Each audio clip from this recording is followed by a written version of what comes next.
see the public gallery is so well stocked and to see so many good councillors here tonight. Straight into the Mayor's announcements. Yes, Councillor Oliver Donaghy, you're here somewhere, Oliver. Where are you? Hang on. Right. We're here to welcome a new member of the council following the election in Havenwood by-election. And if he seems to be a bit close to Mrs. Farmarzi, try not to comment. Right, the second announcement from the Mayor, and this is a bit more serious. I have to report the recent deaths of former Swindon Thames Town Councillor Stuart McPherson and the former Swindon Councillor John Toomer. Stuart, his son's still managing to do something serious with the police authority, but for many years I thoroughly enjoyed working with Stuart McPherson, who was also my optician. We both have a minute's silence, but it is worth noting the passing of two particularly sound councillors from the past. The third Mayor's announcement is to report that Mr. Richard Simons has requested permission to video the council meetings and will seek council's consent for the filming of the meeting. I trust we're in favour. Aye, thank you very much. Now, do we have apologies for absence? Oh, I've got a signal out of order. Is it slow? Mr. Mayor, I would hope that the council will record in the minutes of this meeting acknowledging the services of Stuart McPherson and John Toomer. And if you haven't already done so, Mr. Mayor, whether you could write to both the widows and your condolences and that of the council. An official letter, Stephen, can you prompt me on that? Of course. Thank you. Thank you, Mike.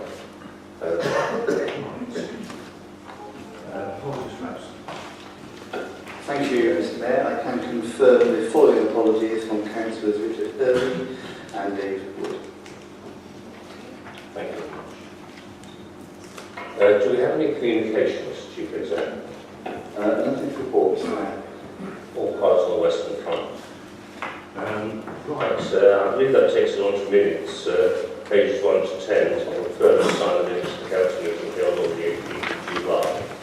I trust the members of the council have had the opportunity to glance over these minutes, and I look towards the cabinet review for a second as to their accuracy and completeness. I'll move, Mr. Mayor. Second, Mr. Mayor. Thank you very much. All those in favour? Okay, thank you very much. Any against? Any abstentions? Okay, thank you very much indeed.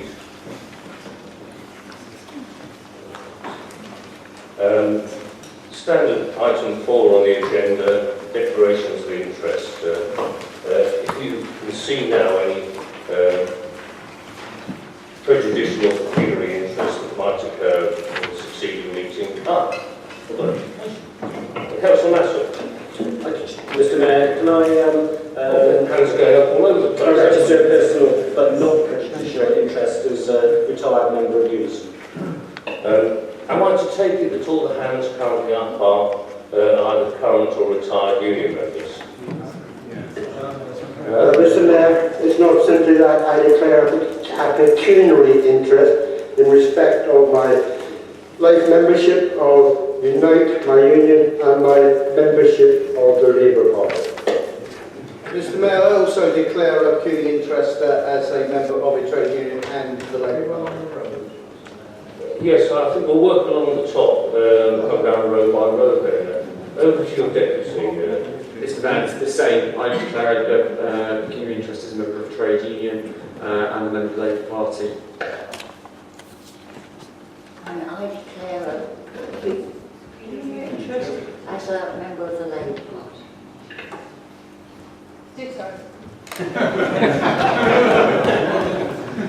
Mr. Mayor, I am a trade union member of United Trade Unions, but not a member of the Labour Party.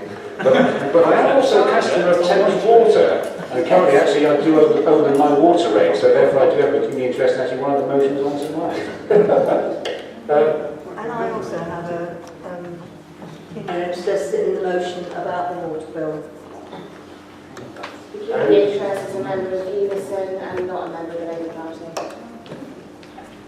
Thank God for that. I would note for members of trade unions that they probably ought to check as whether they're paying towards a certain political party. But when I was at work, I could never actually get out from paying towards the Labour Party, despite being ranking Conservative. Right, continue please. Thanks, Mayor. I'm a member of the union, and I don't have a personal non-prejudice with it. Okay, thank you. Similar, Mr. Oh, one second, we haven't got down to the front row yet. Sure, what's the second one? Yeah. Same as the League of the Labour Group's pecuniary interest as a member of the Labour Party, member of the United Trade Union. Ditto. Dave. I'll take the same again if you like. Ditto for the Labour Party, but I also want to declare a non-pecuniary interest on item 7G on the motion on Port Swindon. I'm a member of the planning committee, and I feel there is a link that can be made between anything which is said with respect to that motion and what is now a live planning application. Notwithstanding the borough solicitor's advice, I should do the prudent thing and I should leave when that motion comes up. Okay, thank you. Yes? Just to declare pecuniary interest as a member of the Swindon Labour Party. I declare a pecuniary interest as a member of the union and of the Labour Party. The minutes are going to be 7 pages long before we get to the first page. I trust Mr Wilcox is keeping up. Yes, right, we're still going to the... Have we finished that row? Okay, Pecuniary interest is in respect of being a union member and a member of the Labour Party. Julie, you swap seats with Bob on my plan sheet, you're Bob. Just to clear up, Bob. I am a proud member of the trade union and a proud member of the Labour Party, and I declare a pecuniary interest. I'm a person of pecuniary interest as a member of the DNB trade union. I also work for the DNB trade union and I'm a member of the Labour Party. Trumps a lot of us. Derek, go for it. Pecuniary interest in the trade unions and a member of the Labour Party. Steve. Thank you very much, Mr Mayor. Pecuniary interest to declare in respect of union membership and a member of the Labour Party. Thank you very much. Ian. Pecuniary interest as a member of the Labour Party. I want to declare a pecuniary interest as a member of a trade union and a member of the Labour Party. Thank you, Paul. Right, any more, 3 more on that row? Okay, we've got you, Michael. We'll work back and cross. I have a personal non-pecuniary interest as a member of a trade union, definitely not a member of the Labour Party, and definitely not a member of the political Labour Union. What you might get out of it? We won't let you in. On one team. Okay, we're moving along. It's the only part you're having in.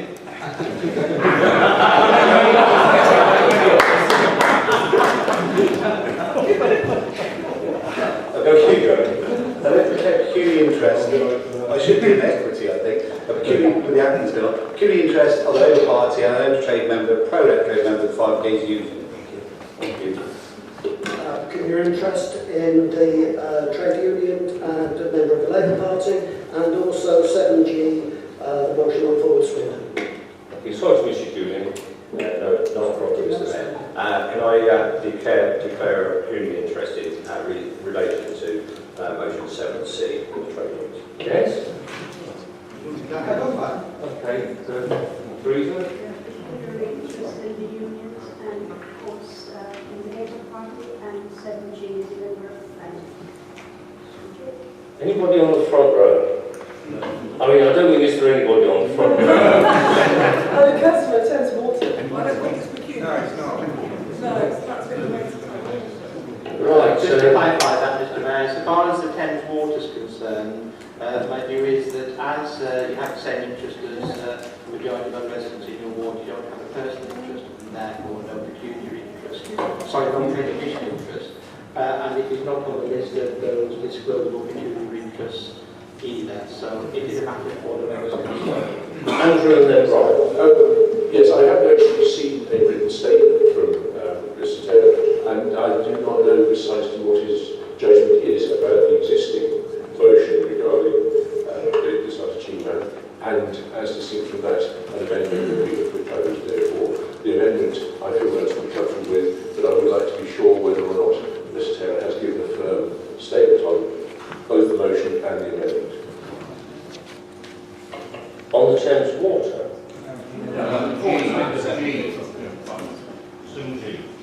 Not in relation to planning? Yeah, my advice is that member of planning committee are not debarred from taking part. Section 25 of the Local Act states that action taken before a planning committee, which would include this meeting, do not amount to predetermination. So therefore, as long as you go to the planning committee, as long as you go to the planning committee and say that you have an open mind, then whatever is said here will not. Rules the liberals, actually. So whatever you do tonight, we'll clear your mind before going to planning.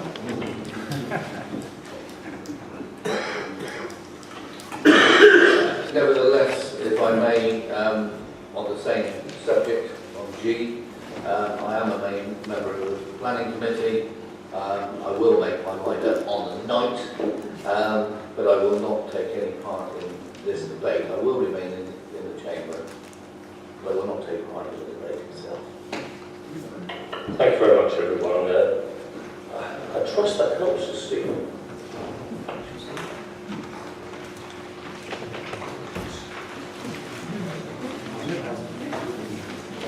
We haven't had so much fun with declarations of interest as I've been here. Public question time. May I remind members of the public that public question time questions should be clear, relevant and concise. Question time is not an opportunity to make great speeches or statements. Questions must not deal with confidential, personal or other information, which the law permits the council to deal with in private. Nor shall any question relate to a specific planning application. Do we have any public questions on the off? Okay. Is the microphone up there? Okay. Tell you what, Mr. Cole, will you pass the microphone back, as I think your questions are dealt with in writing. Hello? Yes, sir. Sorry, I do have a question for the Chamber. Hopefully I phrase this properly. When there is a major planning application, who decides? Sorry, my apologies. I should have asked you to give your name and address prior to speaking. Yeah, I'm a member of the public. My name is Mr. Paul Saunders, and it's just a general question about planning applications. Do you have an address, Paul? Oh, sorry. Cheney Manor. Thank you very much. Over to you, sir. Sorry. Okay, when there is a major planning application, who decides who the affected population is to poll? And by poll, if I've got this incorrect, sorry, and I apologise, I mean, who do they decide to send the formal planning application notifications? The little cards that come around to say that there is a planning request that may affect you.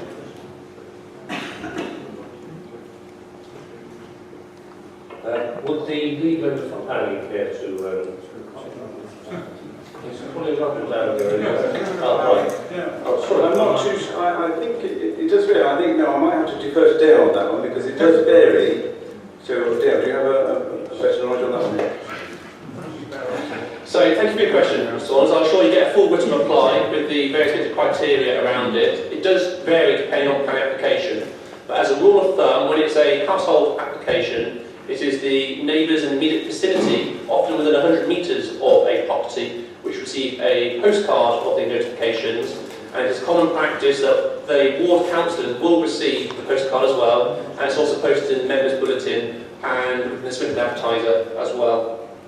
I was actually sorry. In addition to that, I think you should note that the Chief Planning Officer will make a decision strategically on who to send notifications to. Okay, I was actually thinking of a much larger application that would affect a greater populace. Hopefully I'll look forward to the written answer. Could you make a copy of that to the various ward members of around the Cheney Manor and thereabouts, please? Yes. Thank you. Oh, by the way, before leaving tonight, could you submit your question in writing to the committee clerk? Because we want to have it particularly put before the chief planning officer. Yes, we'll do so. Or there's a clerk behind you actually, which was short distance. Thank you. Anybody else? Brian? Something in addition to the written answers you've received, Brian? I've got some supplementary. Fair enough. I have some supplementary questions, but first of all, can I ask whether, in fact, we could have the door wedged open there because it's getting awfully warm up here in the gods.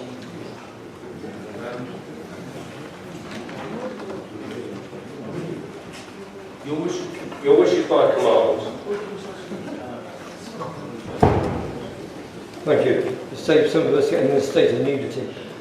Well, Brian, if you want to know about being warm, come down here and wear this robe. Chairman, on the first batch of questions concerning the displays in the notice board, I think the answer is misread the question. The question was, why are vacancies on Haydenwick Parish Council displayed and not those on Stratton St Margaret and Killingham Parish Councils? I wasn't referring to the notices of election or indeed the result of the election. I was referring to the notice advertising the vacancies. Can I have an explanation on the vacancies? Okay,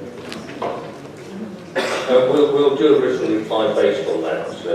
The notice has been made at the point rate. Thank you. Thank you. Chair, for information, the parish councils are responsible for that themselves. It isn't the borough council matter. Mr. Coble should direct his questions then. We'll do a written reply despite that. Mr. Chairman, having heard that answer from the member there, I don't think that is correct. I believe the returning officer for the borough is responsible. Well, let's not worry about it. Would you like to confirm that? Would you like to confirm that? The borough solicitor will do a written reply for you, Brian.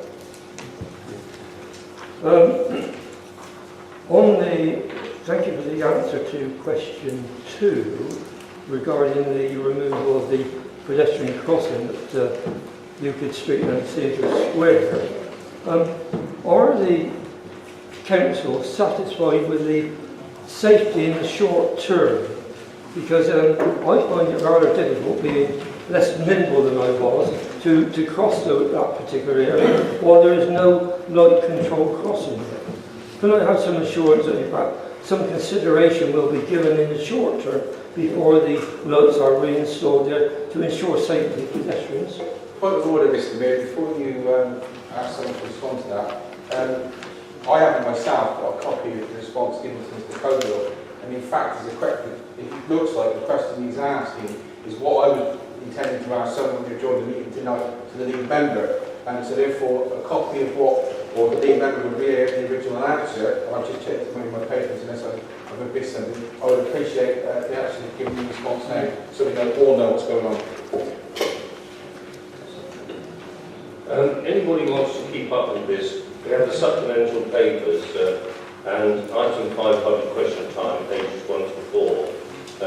Prior to that, item 5, page 1, gives full detail of items doing with Mr. Coble. I know some of your colleagues and my colleagues may have been a little behind us. Right, is there anything else from the public gallery? Right? Yes, I haven't quite finished yet, Mr. Mayor. On question 4, concerning the special allowances and the transfer of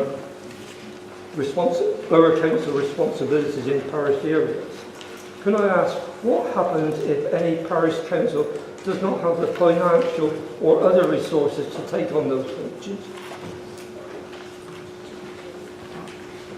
Well, is there a leader's reply on this one?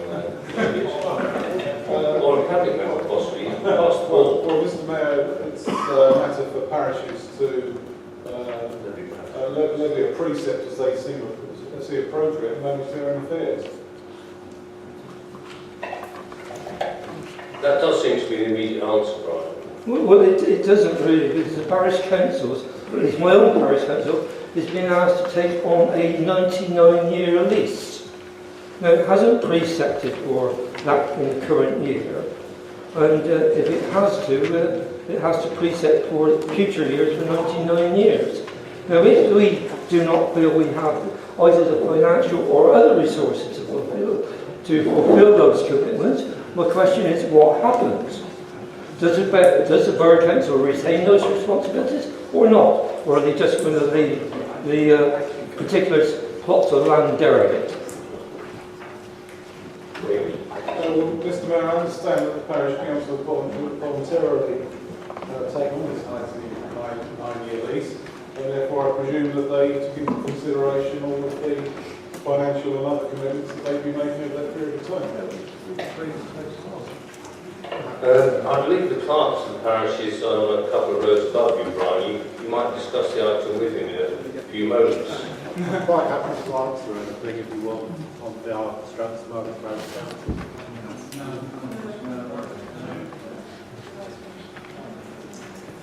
I will leave it to you chaps to sort it out offline if you'd like. I'm more than happy to answer anything, but as far as the parish council is concerned, we're happy to take the issues on the land. Thank you very much indeed. I've always had a soft spot for Stratton Parish Council for historical reasons. Right. Chairman, with respect, I referred to parish councils. I didn't refer to any particular one. I gave that as an example. There are other parish councils that I understand will probably find greater difficulty in doing so, but I'll leave that one.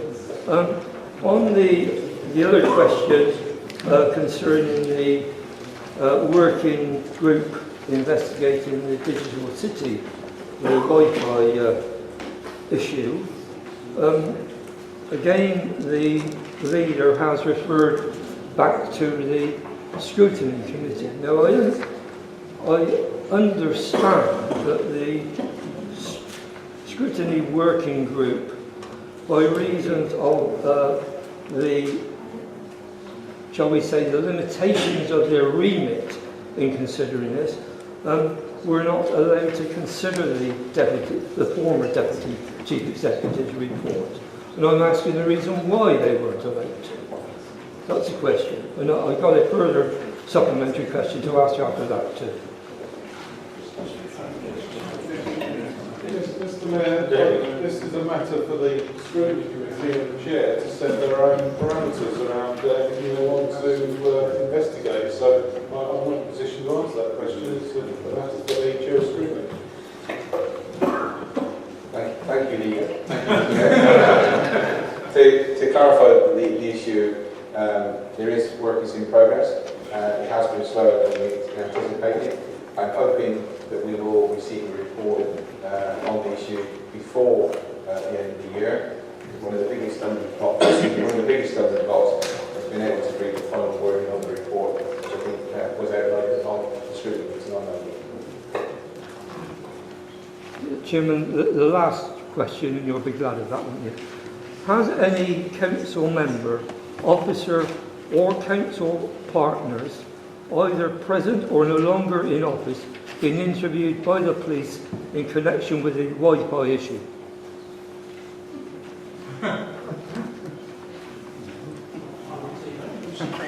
Well, the Mayor hasn't any idea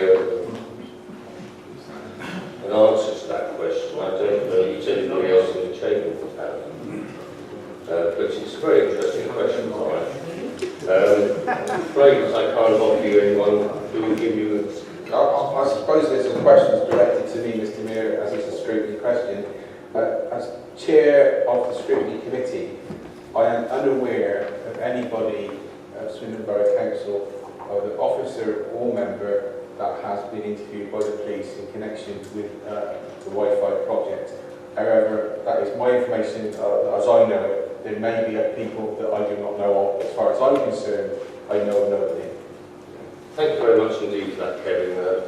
And thank you for your questions, Brian. And I trust that you're looking after yourself. And I'm told that at the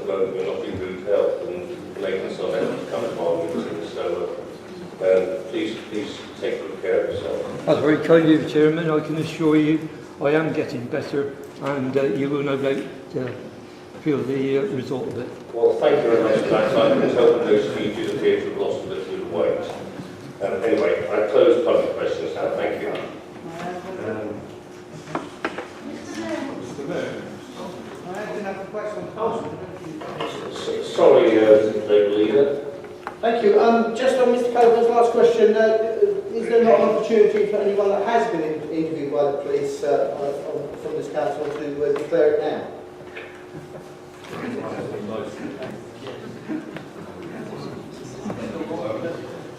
Actually, my legal advisor says this is pertinent public questions, and although you may be having a great deal of fun, I don't think there are any fish to be caught. Des, do you want to give me some advice before I move on? I need to declare that I have had conversations with the police. Interviewed is not an appropriate term. What she means is you were not under caution. No. If I might borrow a phrase. Thank you very much, Des.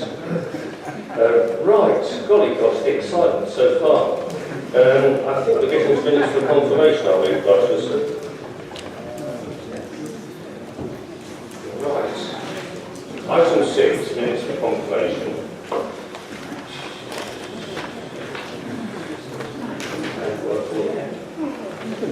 David, go for it. I move that minute 27, bracket 1, account be confirmed and adopted. That's the Swindon Borough Council tenancy strategy. Text on page 12 and page 14 of the background papers pack. I second, Mr. Mayor. Right. Bob? Yes, Mr. Mayor, is it okay to make a statement on this at this time? Minutes for confirmation? Yes, because it's a motion and because in my attendance at the meeting there were perhaps all but the administration that opposed this move at the Housing Advisory Forum, and it did not have support of the tenants, and I think the administration are fully aware of that. However, I think the more serious issue for us at the moment is that we actually have tenants who want to transfer, but the properties they wish to transfer are not available.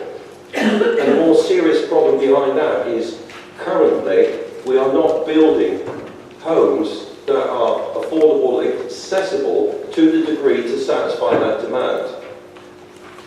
Previously, in times gone by, it used to be that it was the top end, the 3 and 4 bedroom houses where the problem lies. But that has now moved, Mr. Mayor. It's now moved to the 1 and 2 bedrooms because of the government's move to penalise those who have an extra bedroom.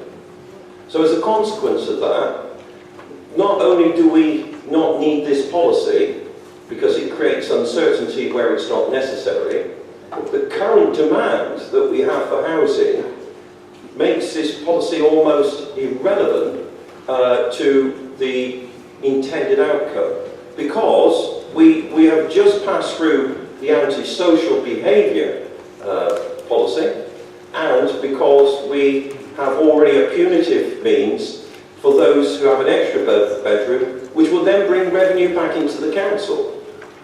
So those arguments were put forward by the Housing Advisory Forum, and I'm making it known to all members here today that you do not have the support in general terms from the representatives of the tenants. So this is flying in the face of the vote that they took, because they were looking for good management and good support from this council, when the need at this time is a house building programme. That's what Labour will deliver if we take control.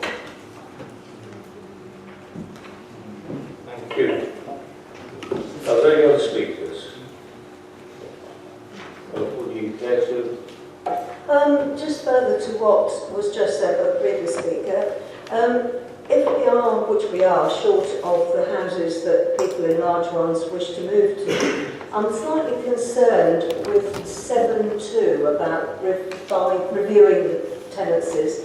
which says households which do not meet the criteria may be offered different accommodation that meets their needs. Well, it's already been explained that there isn't the accommodation available. It then says, well, they may be offered advice and assistance to seek accommodation elsewhere. In other words, they're being kind of thrown out to fend for themselves if there isn't any accommodation, which, as has just been said, there isn't enough accommodation that's for 1 or 2 bedroom homes. So I don't feel very happy with that suggestion. Right, does the leader wish to respond? You don't have to. You want to close the motion? Yes, please. Okay, thank you, Mr. Mayor. First of all, can we clarify a few things? This doesn't affect only tenants of council houses. We're talking about the allocation of future tenants. All those tenants who are within their property remain as they are, and indeed future tenants of supported housing will get, if you like, a lifetime tenancy.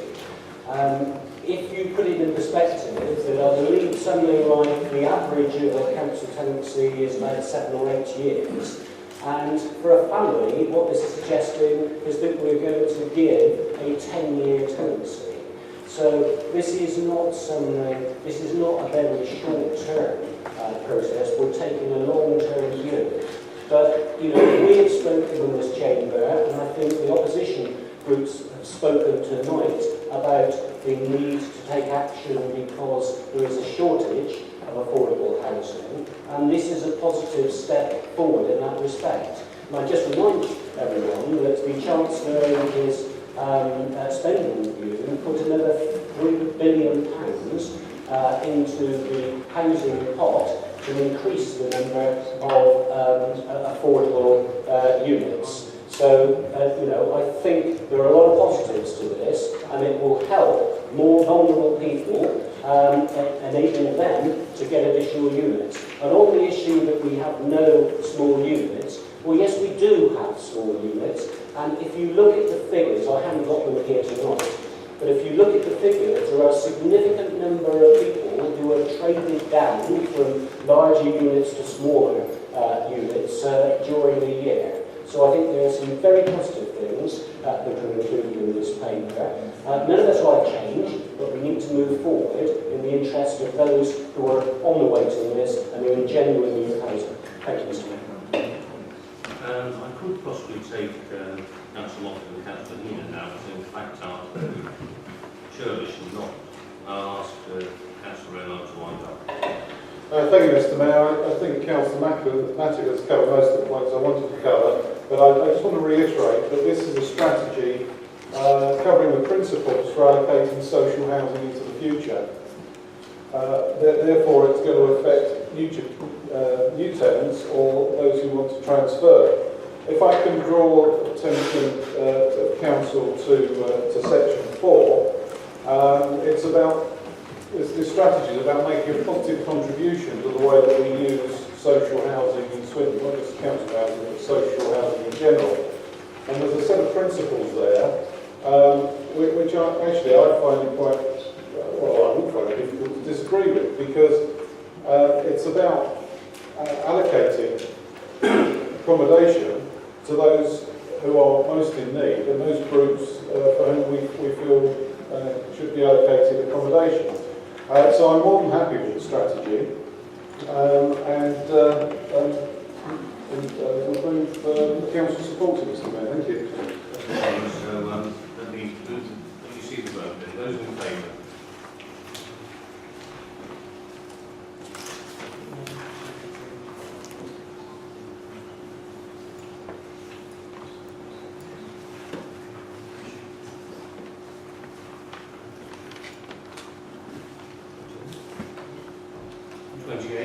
Those against?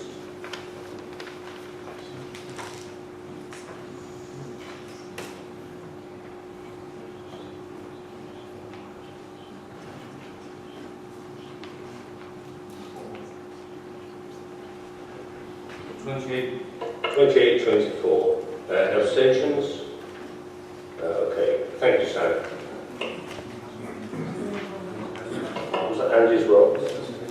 Oh, Vicky Saul, sorry. Okay. Right. I look to the leader to move and Councillor Grant to second. Thank you, Mr. Mayor. I move that minute 47 of the Cabinet be confirmed and adopted. That's the Local Government Ombudsman Review 2013. That's the bold text on pages 12 to 13, the main papers, and page 50 to the document papers. Thank you. Mr. Mayor, second. Thank you, Jen.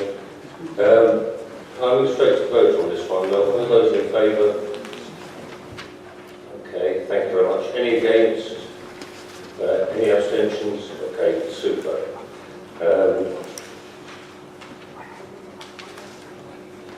I'm looking to Councillor Michael Dickinson to move and Councillor Andrew Bennett to second. Licensing. Mr. Mayor, I move, sorry, make sure I get the right minutes. Minute 17.5 of the Licensing Committee to be confirmed and adopted. That is the bold text on the bottom of page 13 of the main agenda. Thank you. Does anyone want to speak, raise a point? No. All those in favour, please raise their hands. Thank you. Any against? Thank you. Any abstentions? Thank you. All right, that's great stuff. Is that you again, Michael? Yes, Mr. Mayor. And Andrew Bennett again. It's quite dangerous. This is my second of 3 minutes, Mr. Mayor. I'm now moving minute 21 of the Licensing Committee. That is on page 5 of the late papers at the top. Minute 21 is on page 5 of the late papers. I second, Mr. Bennett. Thank you very much. All those in favour? Thank you. Any against? Any abstentions? You can scratch it, do you? Okay, thank you very much. Michael, do you have another one to move? Yes, the third and final one in the row of this minute 22.1, provisions of the Scrap Metal Dealers Act 2013 and fees. This is lower down on page 5 of the Elaine papers. I basically want to ask you questions on the Scrap Metal Dealers Act, because I won't. It was fully discussed in a comprehensive manner and a cross-party consensus was found on Monday evening, wasn't it? I'm looking to Councillor Wright, who's not here.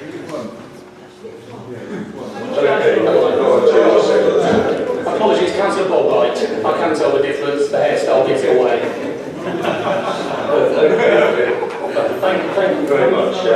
All those in favour? Thank you. Any against? No. Any abstentions? No. Thank you very much indeed for that. Does that job as nice one to merchants? I think we're on item 7 now, and there's an affordable council tax motion. Councillor Borden and Councillor Dickinson. Councillor Borden. Mr. Mayor, I formally move motion 7A. Councillor Dickinson. Formally seconded, Mr. Mayor. Thank you very much. Mr. Mayor, could I give notice of an amendment to this motion which has been seconded? Okay, thank you, Dean. Jim, would you care to? Does Councillor Borden wish to speak on the original motion, or shall we take the amendment and go to the amendment?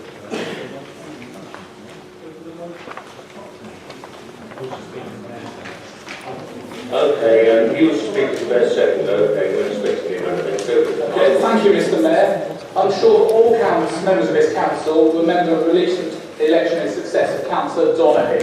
This was the latest in a long run of Conservative successes here in Swindon. This by-election for the Conservatives was on top of the Blunsdon and Highworth by-election, the Police Commissioner election in Swindon, not just across the whole of Wiltshire, in Swindon we won, the all-out elections in 2012, not to mention both parliamentary seats on that great night in 2010. This success has been built on sharing our positive vision for Swindon with the electors and then showing their faith in the Conservative administration. This positive message is in contrast to the negative political dogma of other parties. As a Labour councillor said on the Monday after that election, you need more than hard work to win by-elections. You need a message that the public agree with.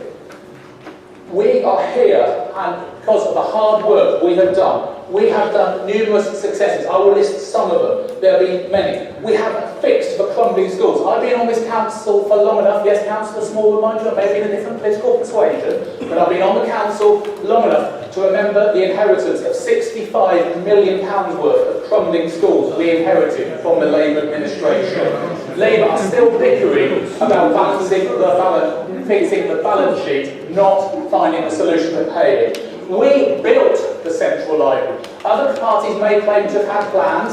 No one's ever seen these plans. We built the town library. We were the party that got the Chancellor Exchequer to take seriously the Thames Down Drive extension. Under Conservatives, we have universally good services. 99.9% of rubbish is collected on time. We are developing the town centre. Next Thursday, the market starts. We are seeing Bridge and Circus, the sales going up. We are developing it. What did the Labour Party do? Sit on it and do nothing. Swivel eye. Overall, the Conservatives of Council have rescued this from being one of the worst 12 councils in the country in 2012. For the newer members, I will pick that. We were one of the worst 12 in the country. We were an embarrassment, this council, but the Conservatives were elected in under Councillor Borden, and we have transformed it to that. Anybody who does not believe what the two Mikes did was beneficial to this town is kidding themselves. All upon this was done with a fair and affordable council tax. I will mention 42% in 3 years for two reasons. One, it shows the Labour Party are profligate when in power, and secondly, I'm only mentioning because it was so long ago, it shows how long ago since the people of Swindon trusted the party over there to be in charge. In conclusion, I wish to thank the most important people for this, for our power, that is the electors of Swindon, who are consistently, year in, year out, by-elections in and out, turning up to vote Conservative. They are showing faith in this administration, in the Cabinet, in the leader, previous leaders, and they are happy with what we're doing, and they will continue to be voting Conservative. I urge this council to back this motion that's a positive message for Swindon. Do not let anybody tell you any other way. There is only one option, that's the Conservative one. Any other vote in May or any other election will be turning back to the bad old days when this council had mega council tax rises, appalling services, we had education and adult social care taken away from us for those new members. We were turned into a district council by the Labour group. Congratulations, you managed to take us back in the steps, and do not let anybody tell you otherwise. That is true. Some of the councillors I know are maybe smirky. They are newer councillors who don't remember the bad old days of Labour in control in this chamber. Let me say, we can only go forward, we can only have a Conservative administration. Vote for this motion, vote for fair and affordable council tax, and vote for positive action for Swindon.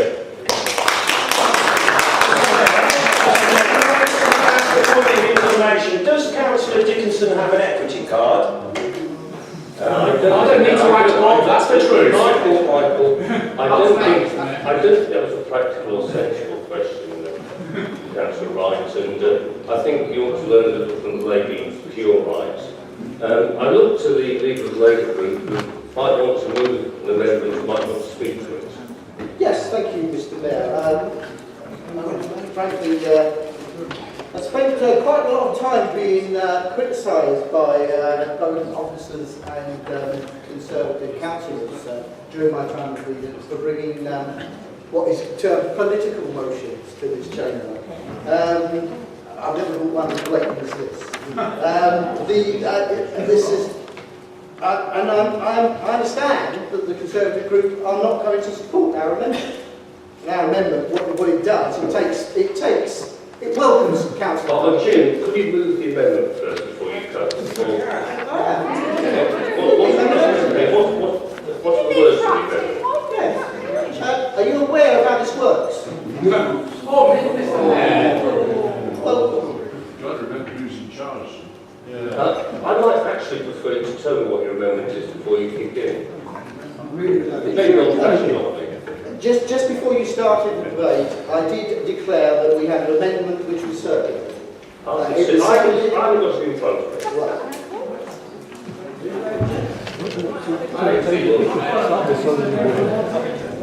What are they doing? What's Taylor going to? What's Taylor going to? He's getting more than the Prime Minister. Filmed this. Filmed this getting more than the Prime Minister. Well, there you are. Somebody can buy me this coffee. We need 5 minutes to start again, please. Oh, I'm more than happy for this 5 minutes to start again. And as it was such a short amendment, you might have actually been avoiding what yourself.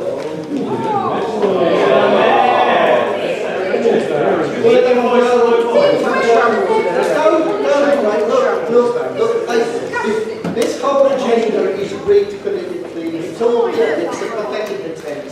Right, basically, we welcome Oliver Donaghy to the Councillor Donaghy to the Chamber, and I'd like to thank him for his involvement in the Chili Manor bedding plant steer campaign group, along with Councillor Farrar.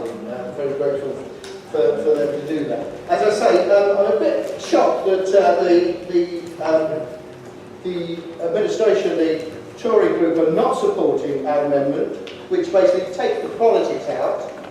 Thanks, Oliver Donaghy, and says that we should protect the vulnerable and provide a fair and affordable council tax. You'll be voting against that, then, will you? You'll be voting against a fair and affordable council tax and to protect the vulnerable. Because that's all your motion is. It was a get-up job to get us to vote against that. So you go out and you'll say, oh no, Labour voted against fair and affordable fair and affordable council tax. Well, you're going to have to do it now. And we'll put it in our leaders. It's pathetic.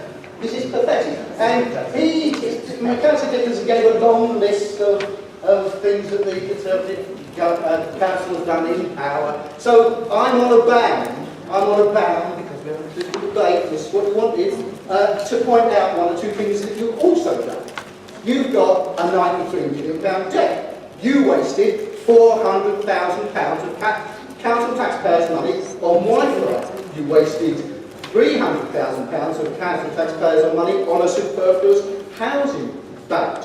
You spent £45 million of council tax money on the Witchellstone project, of which we are still paying interest and debt back on that at the moment.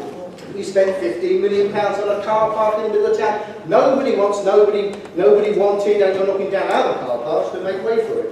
You told us before the wonderful night of May 2010 that this was a poorly funded council, and it was all the fault of the Labour government. And when you elected two Tory MPs, George Osborne and Eric Nichols would come to our rescue, and we would become funded on a medium-term council. What's happened? We're just the same position. We're just as poorly off compared to other councils as we were under Labour.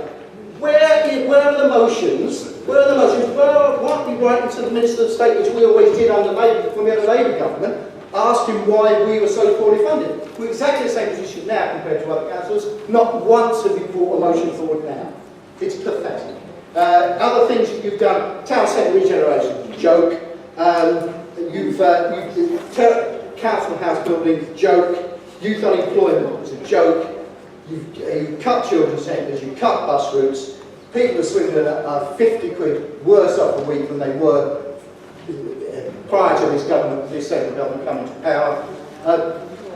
Please support the amendment, take out the politics, and oppose the substantive motion. Thank you.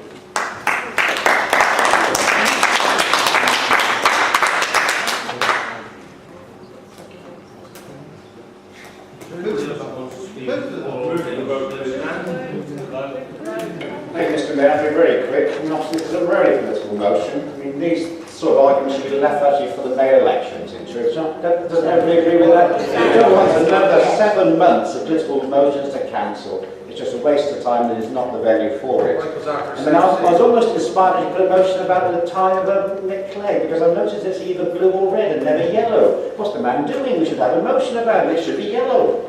This is the sort of thing. And also, the idea of actually political will of actually people of England, I mean, there is a slight not truth about this. It was a good turnout, 30%.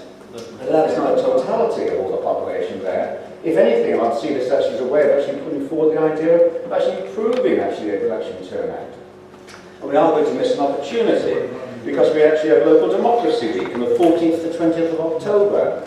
And unfortunately, because of the council's budget problems, we're doing absolutely nothing in terms of that week there to encourage people to think about democracy and how they should vote. That's what this council should be moving, actually, in motions. I'm encouraging people to go and vote and take an interest in their council and interest in their councillors.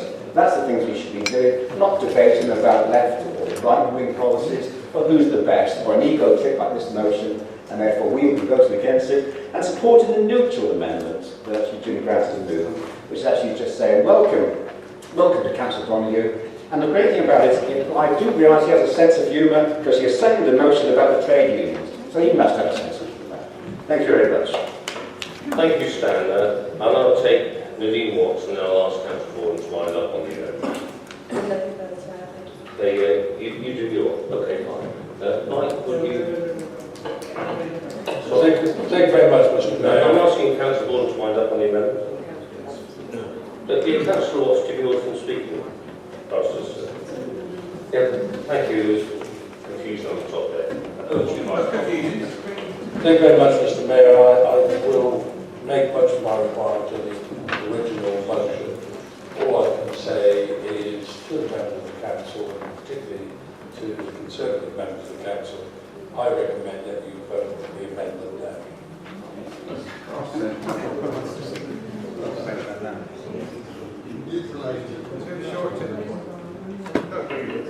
Those in favour of the amendment, please show.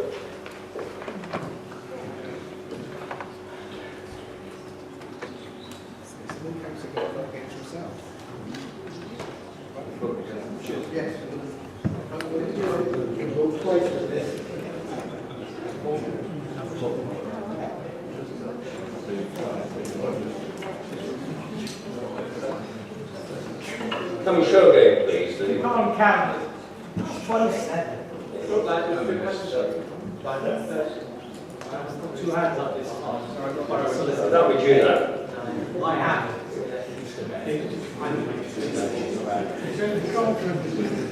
Yeah. 27. 27.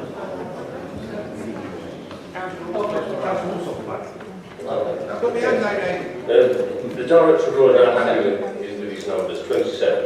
It's all on film. But the decision disappearing also. Okay. Right, those against, please show.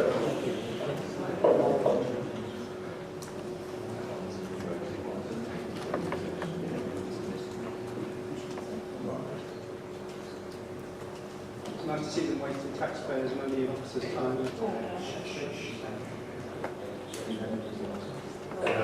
That's 28 against the amendment, so the amendment is lost. Yes, that was on the substantive motion. We now have the substantive motion before us. Shall I move to the vote on that? Councillor Vaughan? Mr. Mayor, Councillor Dickinson said everything I wish to say in terms of leaving this in. What I think is important, and why we in fact moved this motion, is that 3 years into a government nationally, in the worst economic situation this country has found itself in since the 20s and 30s, but the result in Hayden Wick was quite amazing, and I think my Liberal colleagues should acknowledge the fact that the coalition is Conservative and Liberal. Also, what I think is more important than anything else is that the Labour Party have been unable, locally in Swindon, to make any headway. If I was a member of the Labour group and the Labour Party on that result, Mr. Mayor, I would be very disappointed, because at the end of the day, 3 years into a government and the official opposition in Swindon cannot win seats, says basically, in my opinion, Mr. Mayor, that the people of Swindon are quite happy, quite content with the Conservative administration, and that, I think, is the lesson that all of us should learn from the Hayden Wick by-election. People of Swindon have now spoken in the Highwood ward and in the Hayden Wick ward, and they have supported the Conservative administration. I think the reason probably was spelled out by Councillor Dickinson. Please, I look at the Labour group, listen to the people locally, because at present you are not getting over to the local people. If you are a viable, sensible alternative and efficient alternative to the Conservative administration, which achieves all which Councillor Dickinson spells out, I would say to all the members of the Council, please vote for the resolution. I doubt that my colleagues will.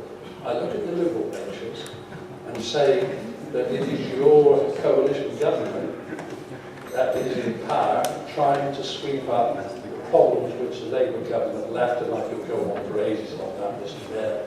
But at the end of the day, it is a vote of confidence in the coalition government. It is the vote of confidence in the two Conservative members of Parliament. It is a vote of confidence in this Conservative administration. You, Mr. Mayor, like myself, have seen the political tide swing over the years. The Labour Party not to be able to win seats at this point in the government is an obvious statement that the people of Swindon do not think that they are fit for purpose. After that, they won't. After it, you can't, yeah? Chaps, can I take those in favour of the resolution, the substantive resolution?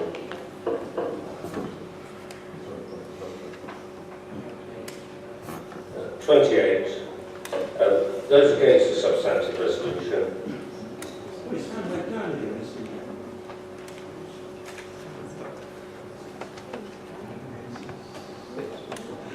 26. Thank you. That takes us on, I think, to resolution 7B. I believe we have a mover and a seconder. Mr. Mayor, I'm the Dan's mover, but given the length of the agenda before us tonight, and I think the equal significance of some of the topics coming up, I'd like to propose that this motion is withdrawn. And your seconder? I'll second that, Mr. Mayor. Okay, thank you very much. I consider that particularly helpful.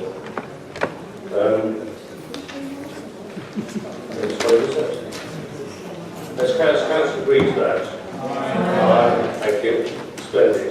That seems to take us to 7C then. Councillor Tobias will move. Mr. Mayor.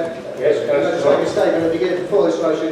Given that the pecuniary interest that was registered at the start of the meeting, the Labour group will be not participating in this debate.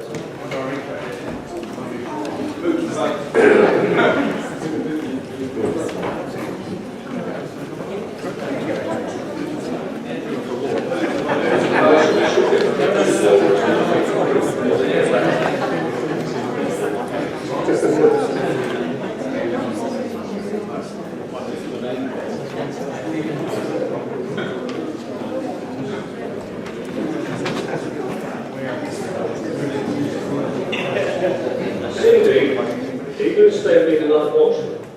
Okay, then if you miss out on any resolutions. Well, that's what I was asking you like watchman for. But, right. Well, Mr. Mayor, I formally move the motion. And you seconded by? I second it. Okay. All those in favour? They vote. They vote. Recording vote. Recording vote. Okay, it seems there's a recording vote then. Okay, you must do it, Stephen, you're feeling quirky.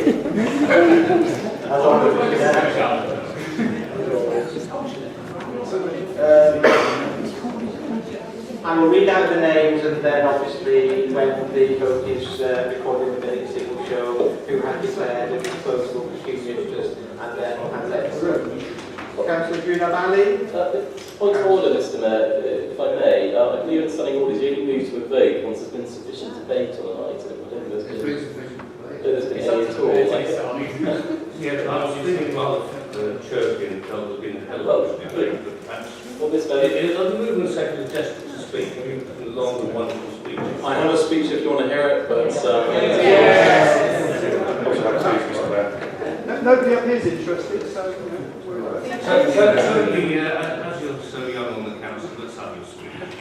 It also gives my colleague, Councillor Donachie, a chance for his making speech if he wants to do it as well. Well, thank you, Mr. Mayor. I was going to say I'm delighted to propose a motion that everyone can agree on, but no, we're not. We've cruised straight through the silly season, as the media like to call it, and we're now in the middle of the conferences, a time when the nation focuses on the three main parties, what they've been doing, and their plans for the future.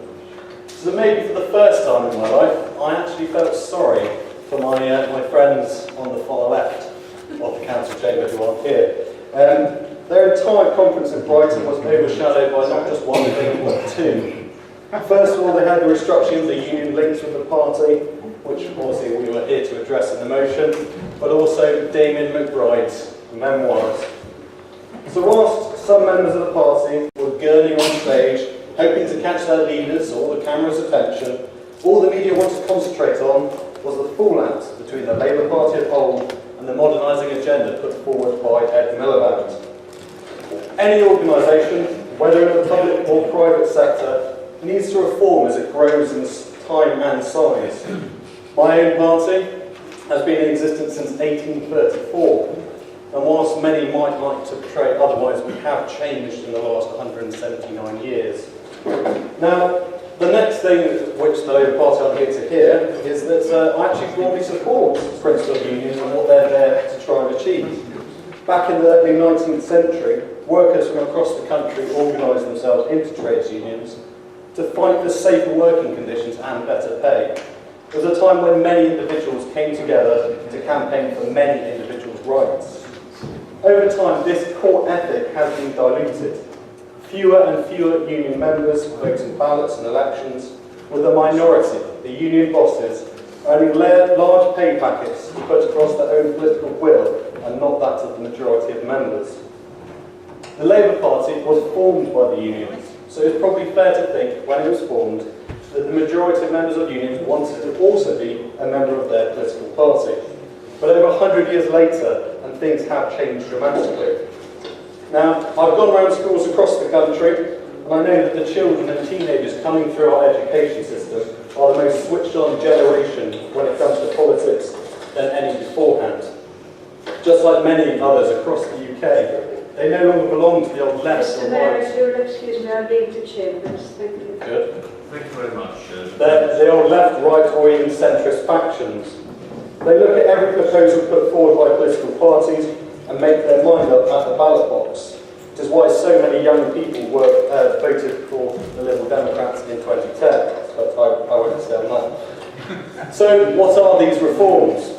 Currently, if you're a member of the trades union, you will automatically be signed up to donate money towards the union's political fund, which by and large is still donated to the Labour Party, with a minority spent on actual union campaigns. Ed Miliband has pledged to reform this union link by asking members if they want to be a member of the Labour Party and or contribute towards the union's political fund when they first become a member, instead of assuming they do. Now, to those down the dog and duck, this seems eminently sensible, but the union bosses have been outraged by this democratic decision. Len McCluskey of Unite down in Brighton said, "It's our party, and by the way, no one is pushing us out of our party." He was backed up by the GMB General Secretary, Paul Kenny, who ridiculed the leadership's plan and said, "After 100 years, we will not be washed away or sold for an election gimmick." That's right, an election gimmick. That is what the union bosses think about a more democratic system and giving members the choice to decide where their money is spent. Now, ultimately, why did I decide to bring this motion to full council? In March 2014, a special conference will be held for the Labour Party to vote on Ed Miliband's reforms of the union links with his party. At this conference, the unions will hold at least 50% of the voting strength. With such opposition, ordinary union members may feel persuaded to vote against this radical shake-up. Equally, Ed Miliband may decide to back down from this well-thought-out proposal. Therefore, this evening, let us, who are still here, say with one voice, who are still here, that these reforms are needed and welcome. I urge you to vote for this motion, and I look forward to those who do vote for it writing this letter to Mr. Miliband in support. Thank you. Councillor Donaldson and then Councillor Stanford. Thank you, Mr. Mayor. Firstly, I'd like to thank Councillor Elliott for his considered words thus far. I must say it is with some surprise that I find myself here today, essentially arguing on behalf of Ed Miliband and his policies, but having spent so long in Hayden arguing against them, that's exactly what I find myself doing. So I will begin. Trade unions are a crucial part of our economic landscape. My grandfather was a trade union member here in Swindon, working for the Great Western Railway, and he spoke to me of the positive effects it had on his life, not only because the union supported him in his workplace, but also the sense of solidarity it offered to him in his family life. Being a somewhat enlightened individual, he also recognised that trade unions, whilst being noble endeavours, have become increasingly involved in political mire. A mire that stretches back in time all the way to the Amalgamated Society of Railway Servants here at the end of the 19th century. This is a long-standing issue, and it is a mire, I believe, that Mr. Miliband is eager to escape. Explaining my thoughts behind this begins by reminding ourselves of one of the key reasons our parliamentary process exists, and is of course exported and embraced by countries all around the world, because it is a mark of excellence as a superior form of governance. We the voters allow our political parties to hold the power to make decisions, and we task the opposition to scrutinise and challenge those decisions. For the Labour Party, the process of effective opposition has become somewhat tarnished by stories we see splashed across the newspaper on a weekly basis, and for that reason, Ed Miliband must act. To be a credible opposition, the Labour Party must be able to rebuke any suggestion that they are strongly influenced by contributions from its paymasters, and that means Mr. Miliband must continue to ask the question of himself. Who can respect, at any level, nationally or locally, any party or politician whose rise to power is linked purely to how low they are prepared to bow in front of trade union paymasters? If, for example, the National Labour Party take millions of pounds through donations, and the local Labour Party take millions of pounds through donations during elections, surely Ed must ask himself the question, who are they representing, and whose interests are they serving? The electorate or the donors? I believe Ed Miliband is wrestling with this question at a national level, and he should be commended and supported for doing so. And that is why I ask for those who believe in that to vote in favour of this motion this evening, to express our belief that Ed Miliband can cast off the safety blanket of the trade union coffers and modernise the Labour Party in a way that makes it a credible force in our country in modern times, and not just a mouthpiece for the highest bidder. Thank you for your consideration. Thank you, Mr. Mayor.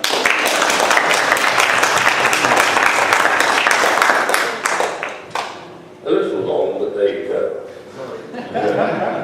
Congratulations. Stan? Thank you, Mr. Mayor. As I am now the leader of the opposition,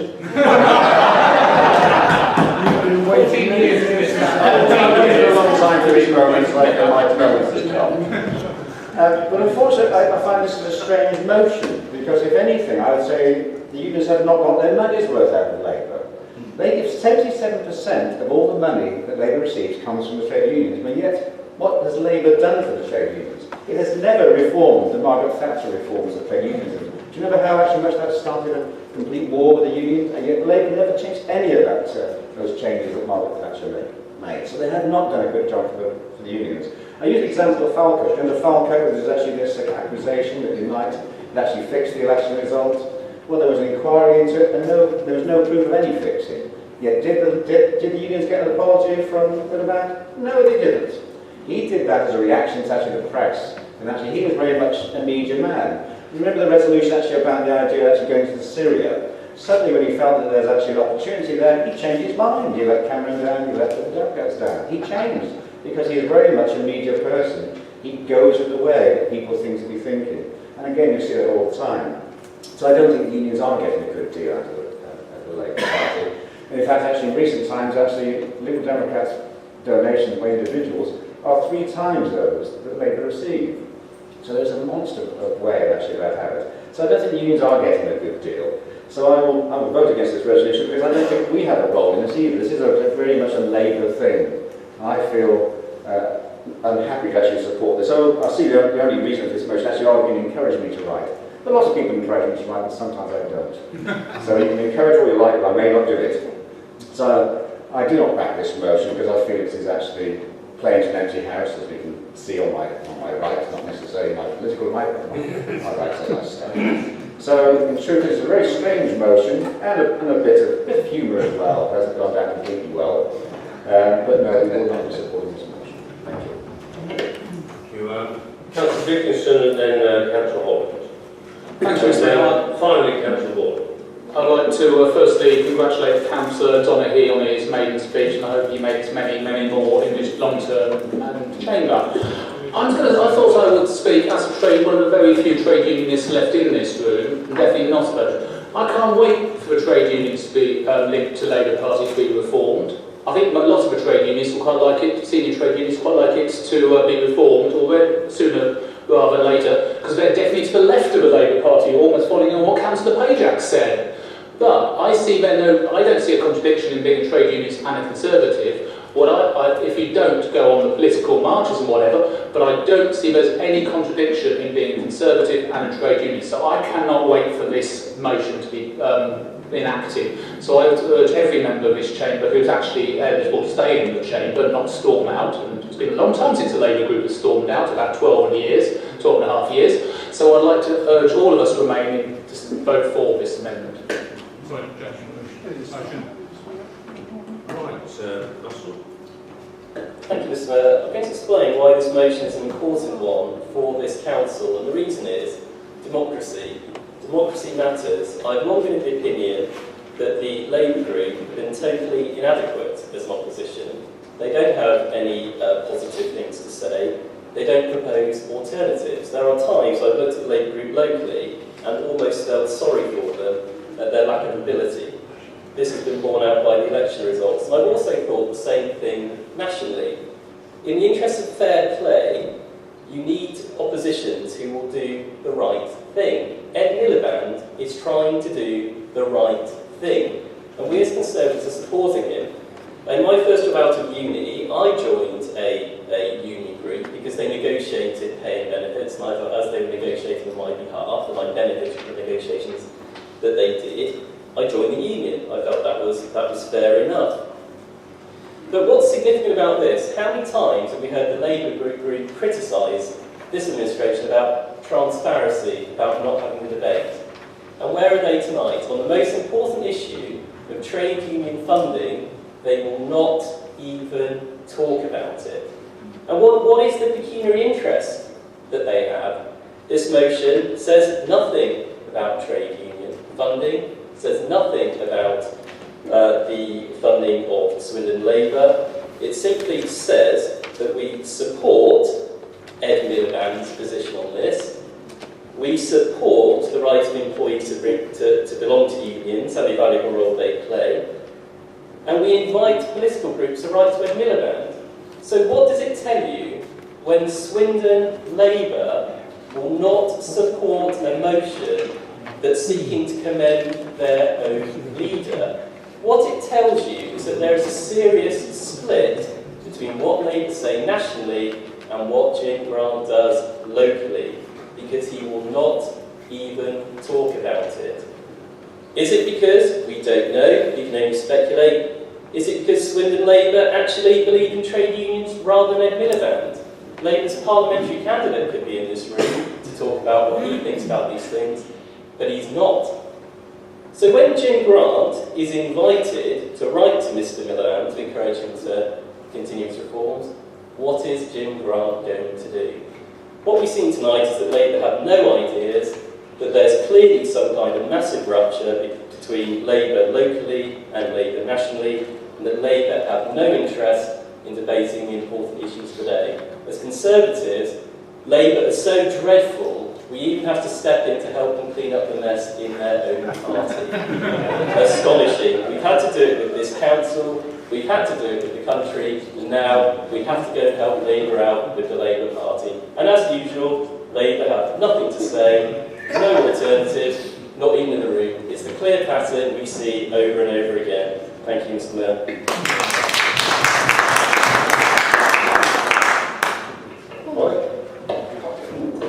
Thank you very much, Mr. Mayor. Russell's said a few things that I want to. Most of the remarks that I'm going to say, I'm going to address to the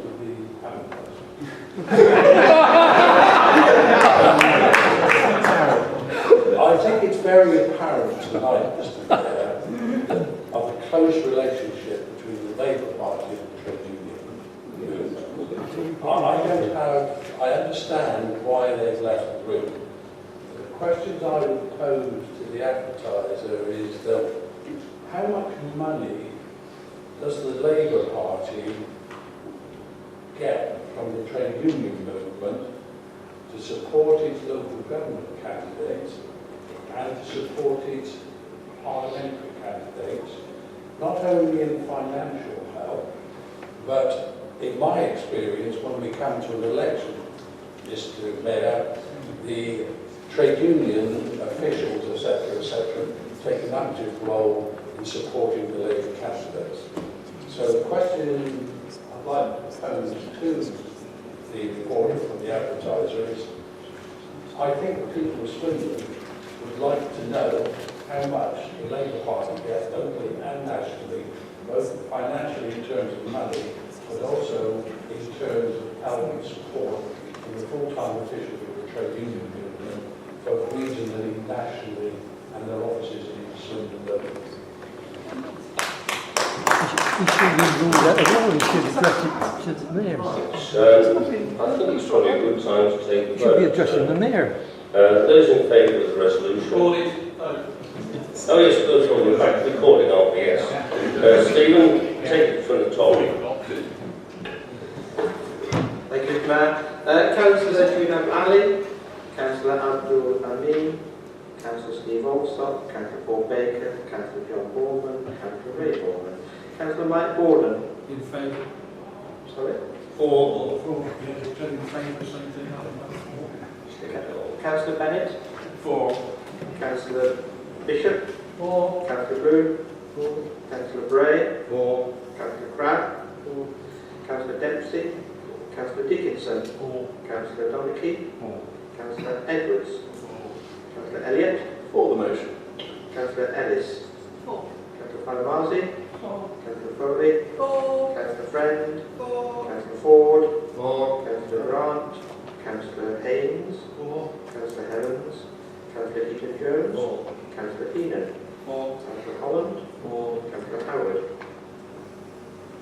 Councillor Hurley. Councillor Lovell. For. Councillor Smith Matt. For. Councillor Matthews. Councillor Mattock. For. Councillor Wofford. Councillor Monto. Deputy Mayor. Councillor Pajak. Against. Councillor Penny. For.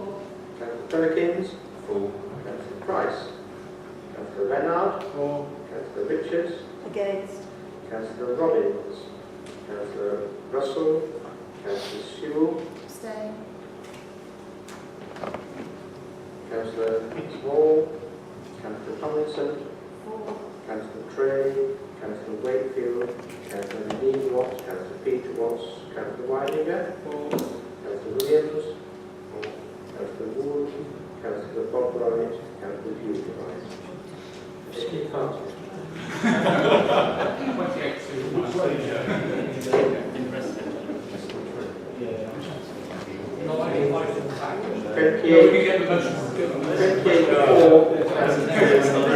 Well, I was just going to get on the potholes and go and ask Julian Price whether he'd like to come and do it. 28 and 2 against. I think that seems to be quite nice. Can you bring the potholes with you, please? Swindon better place that. Very well.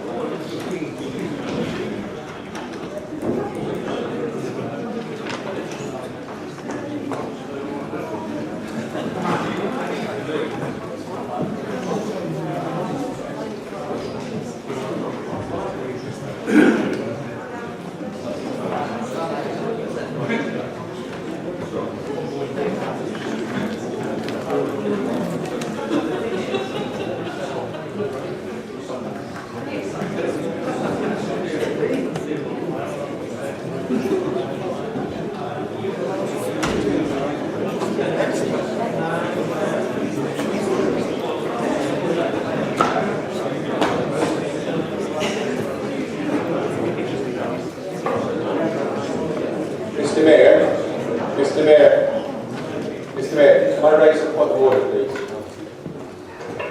Feel free.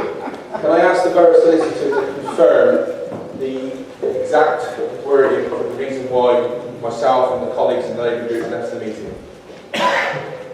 What will be recorded in the minutes?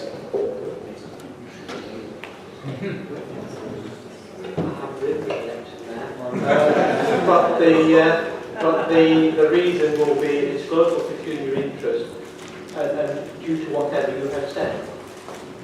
Thank you, Mr. Mayor. Can I again continue with my point of order? Is that would therefore the Borough Solicitor investigate with immediate effect a tweet by Councillor Dale Heenan where he has deliberately misled the people of Swindon with the following comments. Swindon Labour walked out of the council chamber before debate on welcoming any military reform of the unions. This was at 20:05.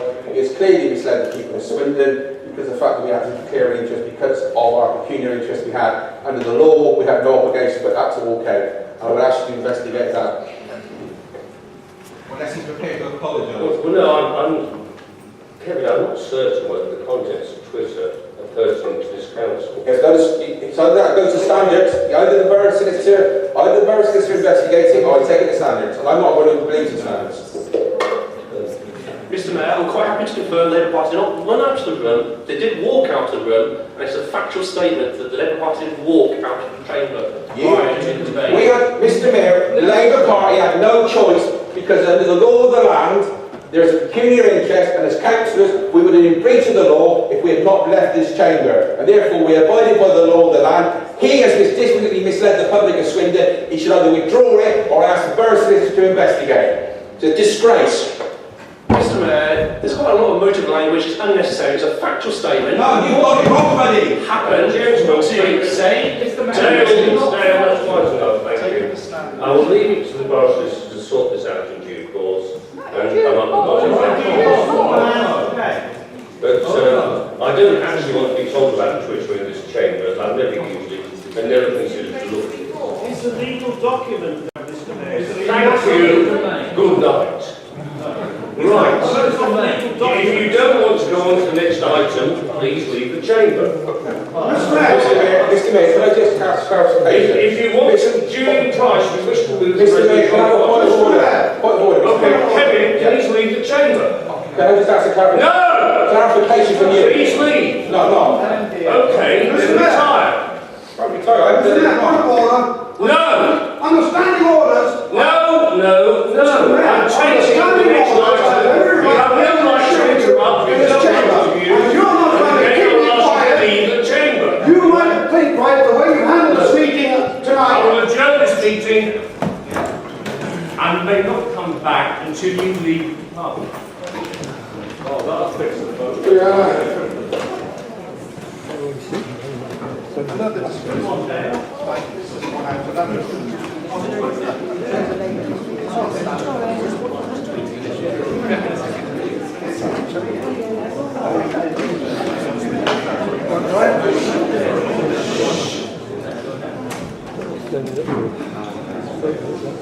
Can the recording be turned on, please, as a meeting?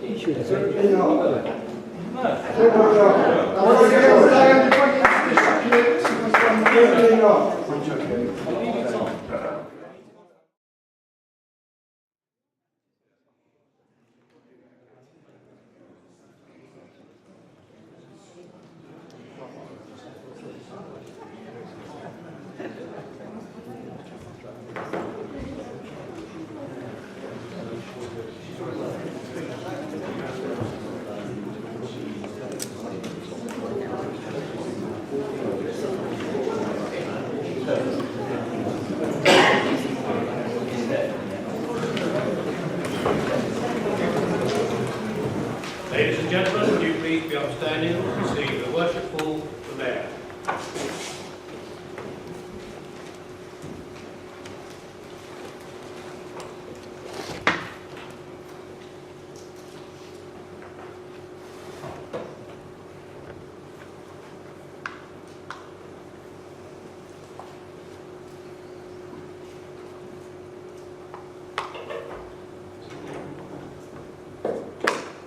Please be seated.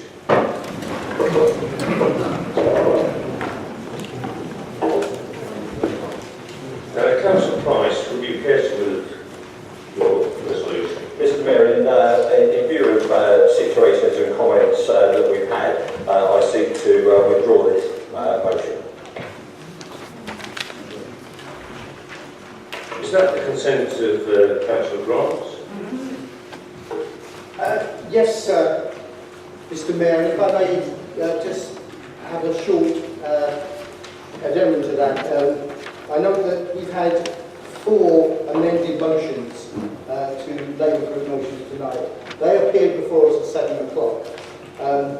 I've said this before, it's really, if these are serious motions, you must let the political group discuss them in detail before they come to this council chamber. I amended motion 7A on the agenda this evening, and I gave that amendment to the Conservative group yesterday afternoon. You presumably had a good meeting tonight and you were able to discuss that.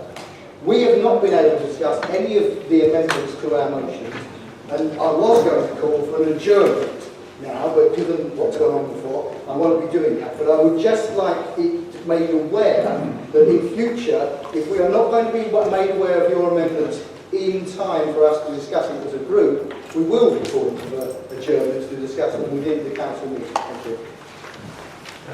Thank you, Councillor Grant. I'm not certain whether this is covered under standing orders. It may be more a matter of good manners. Councillor Reynolds, would you care to respond?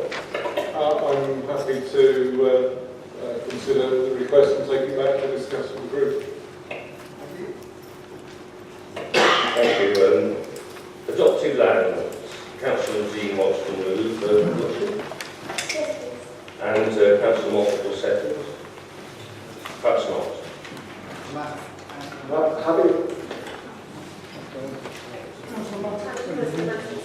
Oh, is it? Sorry, I've got from my papers Councillor Watson, Councillor Moffat.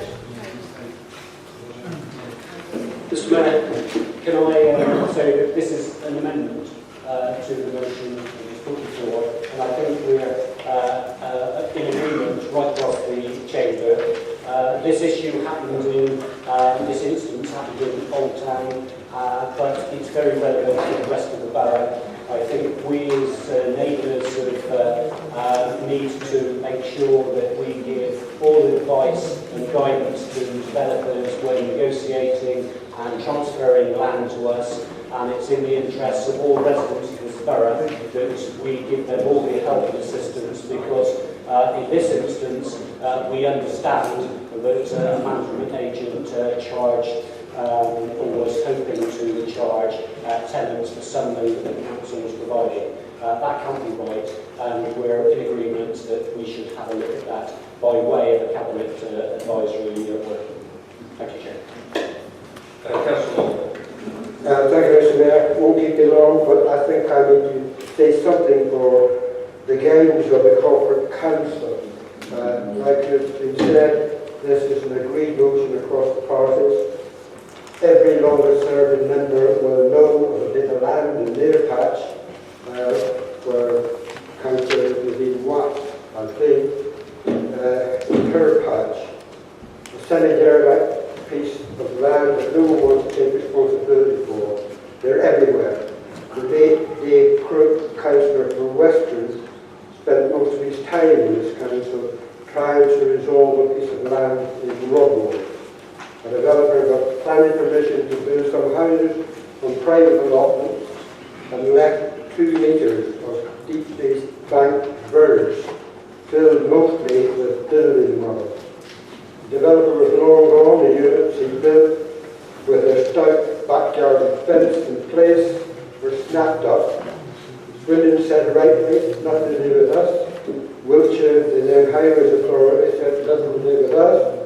The owner occupied said it's not in our league, and maybe Kevin could say whether it ever did get resolved, but certainly in my time in that era it wasn't resolved. Nothing at all unusual about that, it's everywhere. I do hope Councillor Edwards contributes. We shared the experience very similar to Councillor Watts. What to to do about it, I have no idea. However, if we are to have communities where people can be proud of where they live, we have to find solutions. There are areas of overgrown and sometimes rotting shrubbery, filled with rubbish, that look great on the artist's impressions, but is now just an eyesore. I do hope we can at least start addressing the issue. All members can contribute to the process by identifying the land in their paths. Thank you, Mr. Mayor. Thank you. I must admit I would say to Councillor Brown, because I have some sympathy with his earlier comments in the sense that the Bears briefing paper given to him 10 minutes prior to the meeting didn't actually carry the amendment that I now see before me that's been drawn to my attention. It was probably given to me about 7 o'clock tonight. So we now have the motion 7E with the adopted lands as amended and proposed by Councillor Watts and seconded by Councillor Mattock. Councillor Mattock has spoken. Does Councillor Watts wish to wind up? No, I just want to... Sorry, I haven't seen you. Councillor Watts, will you care to wind up? Yes, please. I'd still like to talk about the motion. I'm pleased it has party support. I was contacted by residents of Angel Ridge in Old Town regarding the maintenance of the clean gardens between Stoke Hall and Rowan Hall. They are becoming increasingly frustrated on the state of these gardens and not being able to make any headway into this problem itself. This has been an ongoing problem since 2009 when the garden was first built. These gardens were supposed to provide an excellent place for residents to enjoy, place to sit and meet neighbours. Since 2009, residents have had great difficulty in getting these gardens maintained. About a month ago, the management company tried their maintenance works on the gardens with the intent to charge the residents of the courts for the cost of this work. It took a day to clear the area, with 8 large coat bags being taken away. Before this, the community gardens were overgrown, full of weeds, nettles, dead trees, and overgrown plantains. After this brought to my attention, I referred it to the council's legal department. The legal department confirms that the land in question is registered to JSP or Swindon Limited. However, it is a requirement under Section 106 agreement that the land should be transferred to the council. The transfer has not yet occurred, however, the council has received some £25,000 from the developer to maintain the gardens. It is therefore clear that the council has responsibility for maintaining this land, and the individual leaseholders have no obligation to pay any money to the national government to carry out maintenance works on this land. When I relayed this information onto the residents, they were surprised to hear that the developer had passed £5,000 to Swindon Borough Council back in 2009 for the maintenance of the central garden. The residents know council employees only once came out to work in the garden, and this was taking them several weeks of contacting the council to get this done. Residents would like to know why this money is not being spent as it's meant to be, and if they do not followed up the whole issue of the maintenance of this garden, what will happen to the money? It is clear that processes need to be improved with regard to the ownership of land, transfer maps, and the allocation of Section 106 money. I understand that there have been at least 3 different national parties involved, so this does not help to clarify the situation. However, it is clear that the current management company should not have distracted external contractors to carry out the works and then advise residents that they intend to build into the work. This is a problem that affects new developments across Swindon. A property management company should not have been maintaining gardens where Section 106 money has been paid to its developers and then intend to charge the owners for the work. I appreciate the work that officers do trying to have their hardest to get these issues resolved. But there was confusion over the land ownership, and I think it's clear natural processes could be improved. That is why I urge this council to commit to properly identifying and addressing land that has been undesignated ownership at the earliest possible opportunity. I would like to see this council set up a cross-party working group to look at and make recommendations to Parliament on how the council can more quickly identify and address land that has undesignated ownership within the borough. This would be beneficial to the residents across Swindon. Thank you. Okay, thank you very much, Councillor Watts. May I take the vote? Those in favour? Okay, thank you. Any against? Any abstentions? Okay, thank you very much indeed. to item F, Thames Water. Councillor Dempsey. Yes, I'll be proposing motions, Mr. Mayor. And Councillor Price. Can I second this, Mayor? Thank you very much. Do we have an amendment voted or not? Just Councillor Holland have an amendment or not? Yes, We will then.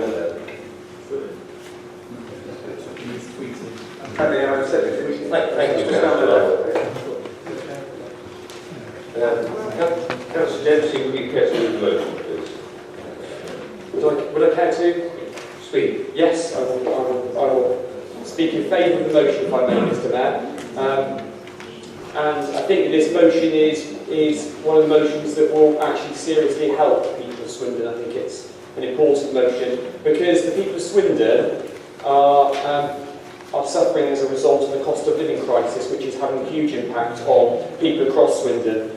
And I don't know about you, but I meet lots of people when I'm knocking on doors in Swindon that tell me that things are getting harder for them as the price of things like food, clothes, heating are rising much faster than wages.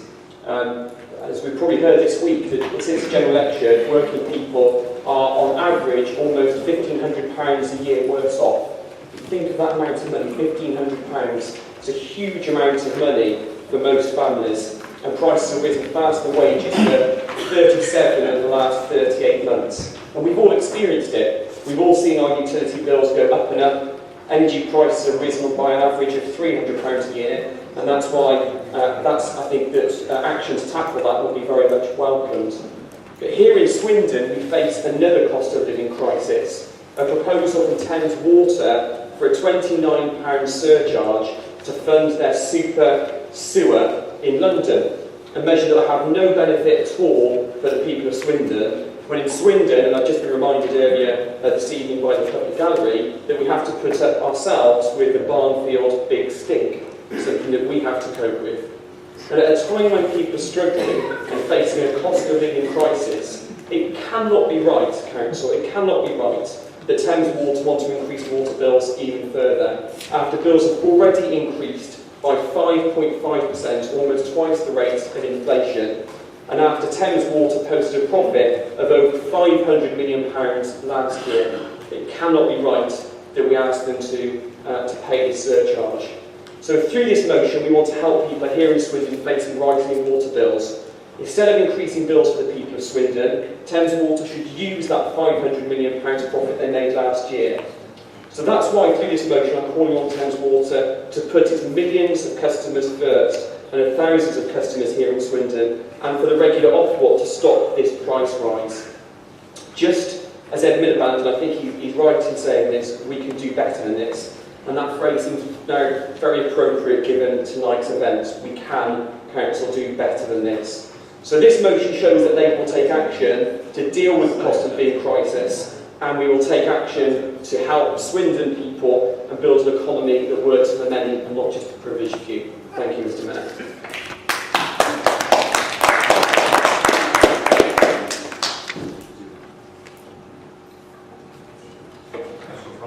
Mr. Mayor, in seconding the motion, I want to deal with two issues. Firstly, I want to speak about the initial setup and set-off of state commercial monopolies into commercial monopoly within a toothless regulatory system. The privatisation sale of those companies was not just a movement to commercial, but the transfer of those state monopolies in the private sector, but importantly, the transfer of future investment in infrastructure, in modernising, so that the cost of this didn't appear on the national debt. However, all of those newly privatised concerns used time to rake in money by not investing early profits back into the business, but instead paying huge dividends to shareholders. In the case of water companies, when Parliament finally woke up to the rising bills, rising leakage, of which Thames Water was one of the worst, they forced the regulator to take action.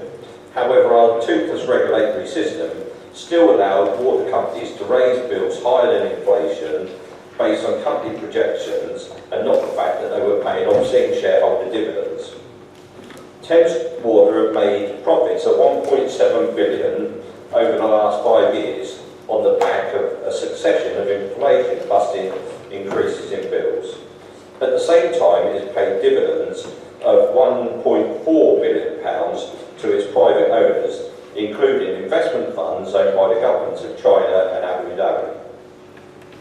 But Thames Water is still using its due minimum repair, as we've seen in Swindon in the Devizes Road over the past few years, when instead of closing the road once and doing a complete repair on the problem, they've done piecemeal, and every 18 months the problem has reappeared and causing major problems to and disruption to the business and locals, as well as closing a major artery highway into Swindon. But now it wants 14 million customers to dig deep into their pockets yet again to pay a one-off surcharge because of a raft of extra costs it faces. The proposal was immediately condemned by the official customer body, and I understand that both Swindon MPs have also voiced criticism of it. And certainly we see by the amendment that's been put in that it's obviously got a universal distaste across the council chamber. Thames Water justified the surcharge by saying it suffered a bigger than expected drop in income because of customer bad debt. Well, time to wake up and smell the coffee, Thames Water. Higher bills in recession leads to higher non-payment. There's also been a £66 million bill for maintaining thousands of miles of private households, it said. But that was also by government.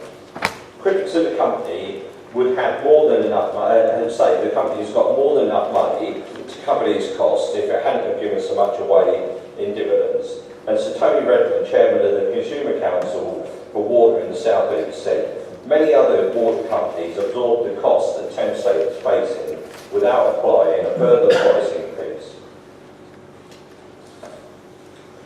I also want to secondly raise the issue about the injustice of a flat levy across the whole customer base.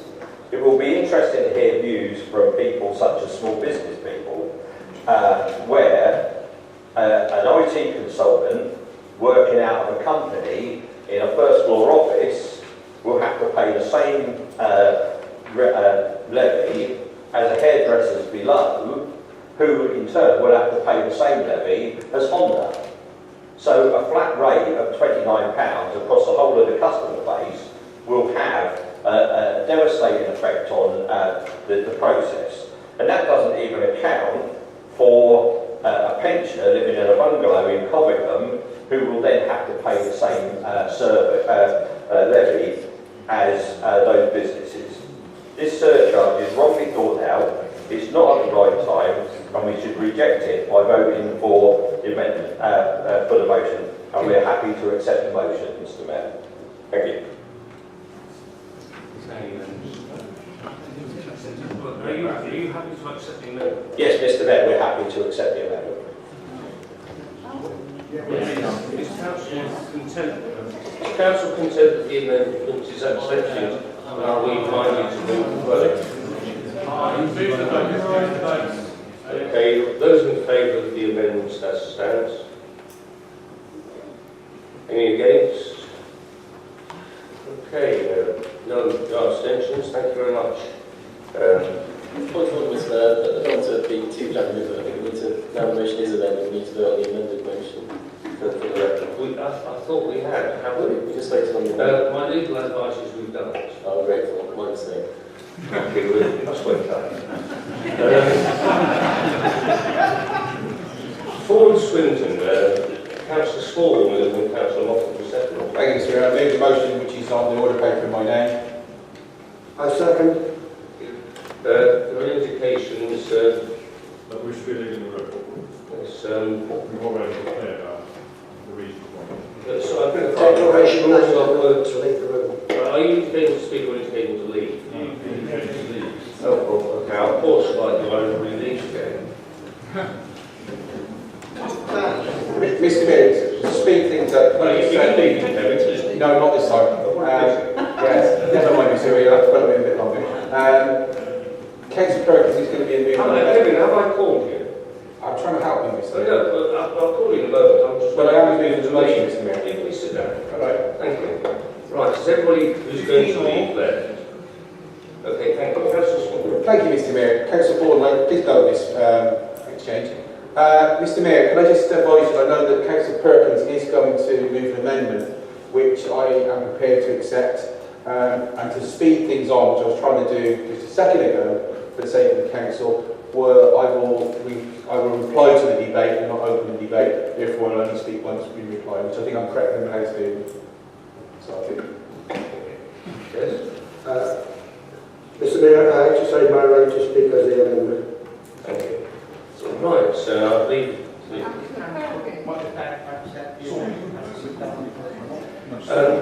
I'm advised to ask whether the council is willing to accept the amendment as a substantive motion.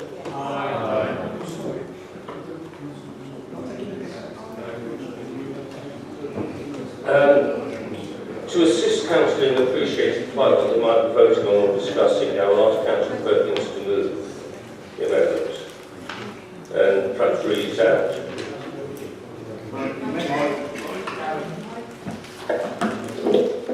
The amendment reads, the council notes the concern of some local residents about a proposal for a new business on the Changing Manor industrial estate. This council reaffirms commitment to the corporate objectives of right jobs, right skills in the right place, full stop, and that's been accepted. There's only one thing we don't accept on Mr. Mayor, it's cheating man.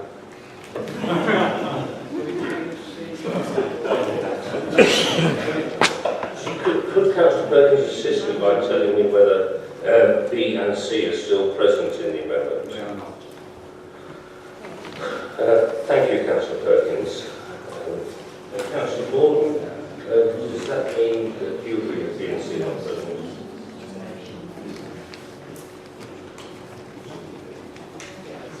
Okay, I think it was a yes.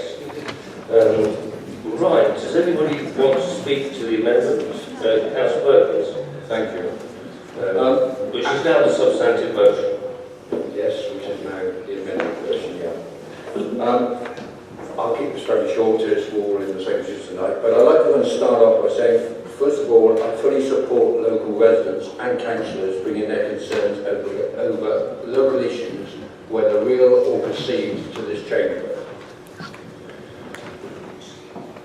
The concerns of this motion came forward tonight regarding our position of Forward Swindon. Now, it was underlined, now Forward Swindon is tasked by this council to assist businesses to move to Swindon and also to assist introductions of planning and transport departments of this council to ensure that jobs and investment are brought to Swindon. No new investment will mean no new jobs for Swindon. There has been some confusion, some of it understandable, right, regarding Forward Swindon's role. I have here a history trail on all the emails which have gone between Swindon Borough Council, the company and Forward Swindon, which I'm more than willing to share with the proposer of the original from there, right? But I would like to actually just underline two facts which seem to be wrong. And that is on the 14th of May 2012, a phone call was made from a local agent to Forward Swindon to introduce a possible investment of a incoming company into Swindon. Within half an hour, an email was sent from the receiver of that phone call at Forward Swindon to Swindon Borough Council's planning department, who then took over the discussions with the applicant, and 4 days later a pre-app meeting set the whole planning in progress in place. That was meetings between SBC planning and the applicant at that stage. Right? So I won't go into the details, I could, right, but I wanted to say the whole point is that there will be many businesses in Swindon that will be seeking to install green energy biomass boilers in the future to reduce their dependency on carbon fuels and to reduce their fuel bills to maintain their competitiveness in their markets. How will this be met by Swindon Borough Council? Because investment and jobs could depend on it in the future. One thing that was also a concern, and I understand that concern, was regarding the actual emissions from from this plant. Some up-to-date information is that yesterday, and it was only yesterday, the government introduced legal requirements regarding certification by DEFRA of all biomass boilers, those that have been installed in the past and those for future. And that is to actually meet an air quality emission standards, which has now been agreed by the experts. The comment from Keith Burnell, who's the policy advisor for DEC, his comment was, to me, was this should satisfy all concerns regarding emissions and air quality for all biomass installations that are so certified. It actually states the amount of nitrous oxide and the particular matter to be no more than 30 grams per gigajoule net heat output. I won't go into that precise, but it's all available now. This should address a lot of the concerns about what biomass actually gives out. Because after all, and I take on board and I agree that what you put in does affect what comes out. So obviously to meet the requirements, the amount of foreign bodies that goes into the boiler would obviously diminish. Because one concern, and it's funny, but one concern why this was brought about was that farmers who are the first in line for biomass boilers and installations were literally throwing in everything from plastic tarpaulins to dead sheep were actually found in biomass boilers. Because there was no control over the emission. Right? There is now, that's in place. So anybody coming forward with any installation plans for the future for a biomass boiler has to meet these DEFRA requirements, which hopefully will alleviate a lot of the fears which I understand from residents who think their quality of life will be affected. So I'm more than willing to work with the councillors of Bourne Cheney and other areas to ensure that we can work forward and make sure that the biomass installations which come into Swindon are ones which are acceptable and in the right place. Thank you.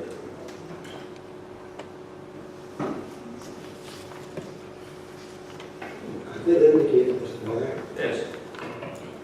You're calling me, are you? Yes. Thank you, Mr. Mayor. The abuse of power that's going on here knows no bounds.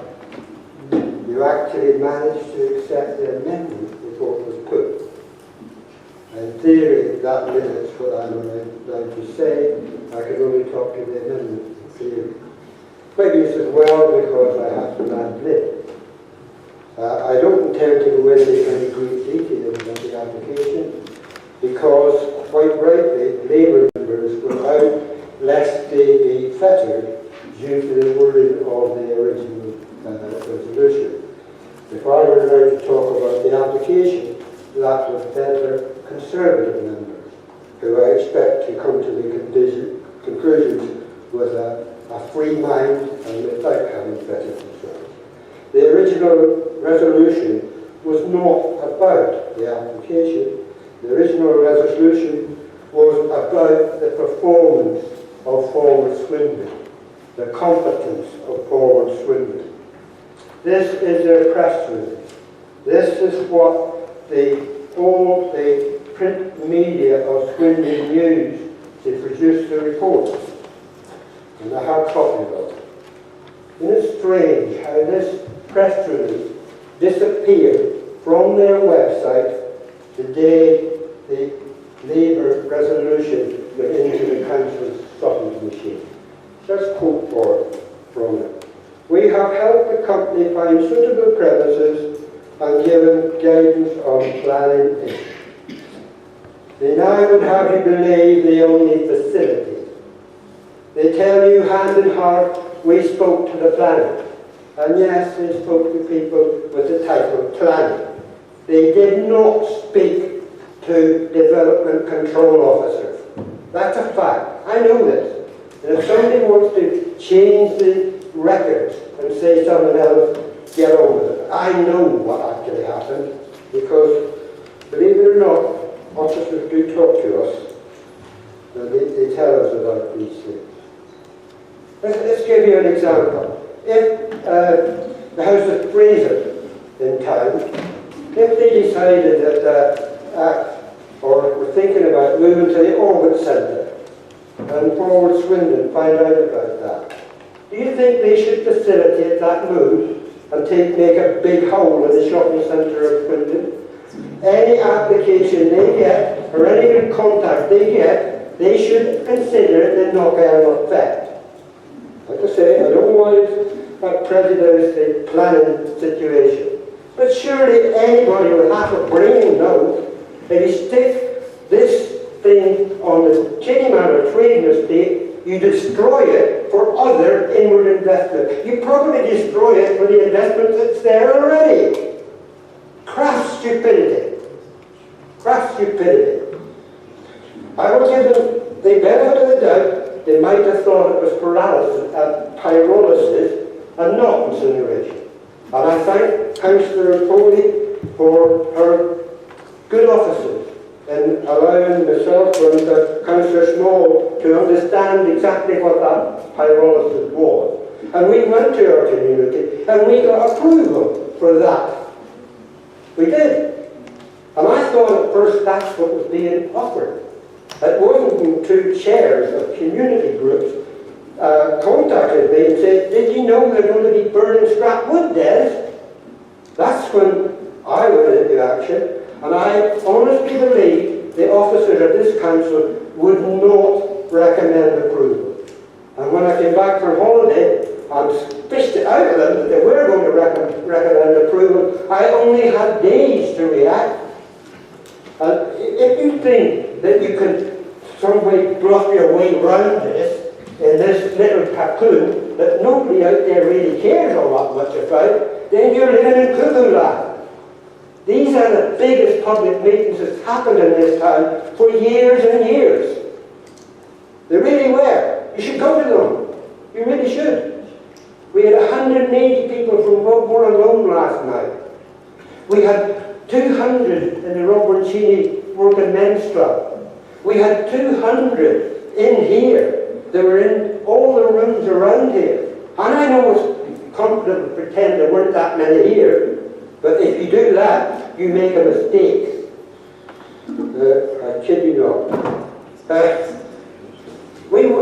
Jim Grant and I went to Forward Swindon just after the postponement decision of planning. And we talked to the chief executive there, and towards the end of that discussion, he said, I quote exactly, Jim will back me up, he said, we're not equipped to make a value judgment on the application. We just pass the application on to the planners, and presumably the transport people, and they make the decision. And then he said, straight out of yes, Minister, this is, then he said, do you think you could advocate that we should have that expertise in-house? If all they do is pass the message on to the planners and to transport, we could have employed somebody up in these civic offices to do that and pay them £20,000 a year. I think I'm going to do it. Thank you, Des. That looks like we've done all the speaking on this one. Stan? Councillor Page up there. Thank you, Mr. Mayor. I mean, I think Des actually points, but from a point of view of encouraging investment in Swindon, I think biomass is the way forward. I totally support the technology. The application has had its problems and maybe misrepresentation as well. In fact, talking forward Swindon, their role in life is actually really the idea of promoting people to come to Swindon, which this was actually an example of. If anything one could criticise sometimes forward Swindon is actually their lack of actually getting people to come to Swindon. That's what normally the councillors talk about, the lack of action on their part. Here is an example of them getting the top technology company to come to Swindon, and here we have a debate about actually they should have done it, which is not the case. And we really need to understand more about this, because there's lots of things, material actually in the press and anything else about the application that are wrong. I.e. the idea about 100 vehicles every day, that's not the case, it's 55 at most. So there's lots of misrepresentation about this, so to make a decision about this is incredibly difficult. And actually, I think the offer has come for us actually to do a site visit to actually a similar actually factory that does exactly the same thing, and that would be the way forward. Because at the moment now, people actually have the fear factor put into them and the worries. Understandably, they have a great fear about this, and I don't believe it is is actually a real fear that they need to have. But we need actually to address those fears. So perhaps a site visit to another equal site, there is one in Rotherham, and actually allay those fears. That should really happen. As to the road forward, Swindon, they've done what they should do. I talk about bringing new technologies, new companies to Swindon. And I think they've done that. Des did mention the idea that actually withdrew that actually statement off the website. He's quite right, because actually looking at it, they realise they've gone over the top. They're actually almost putting forward the case that it will happen. It was not going to happen. It is up to us as democratic politicians to make the decision. The planning committee, not the companies actually to state it will happen. It's up to the planning committee and Swindon Borough Council to say it was going to happen. They actually went over the mark there, and they understood that, and they withdrew it. So there has been a whole lot of to and fro on this. But I think the technology behind it is something we want to encourage in Swindon. It has been mishandled in many respects, in lots of ways. But I think we can all support the amended motion here because it states the obvious. I support the idea of inward investment in Swindon and the role of Forward Swindon in actually getting that investment in our town. But I understand Des's points of view, but there is another side to the story, and I would actually say that I believe my support for the other side of the story.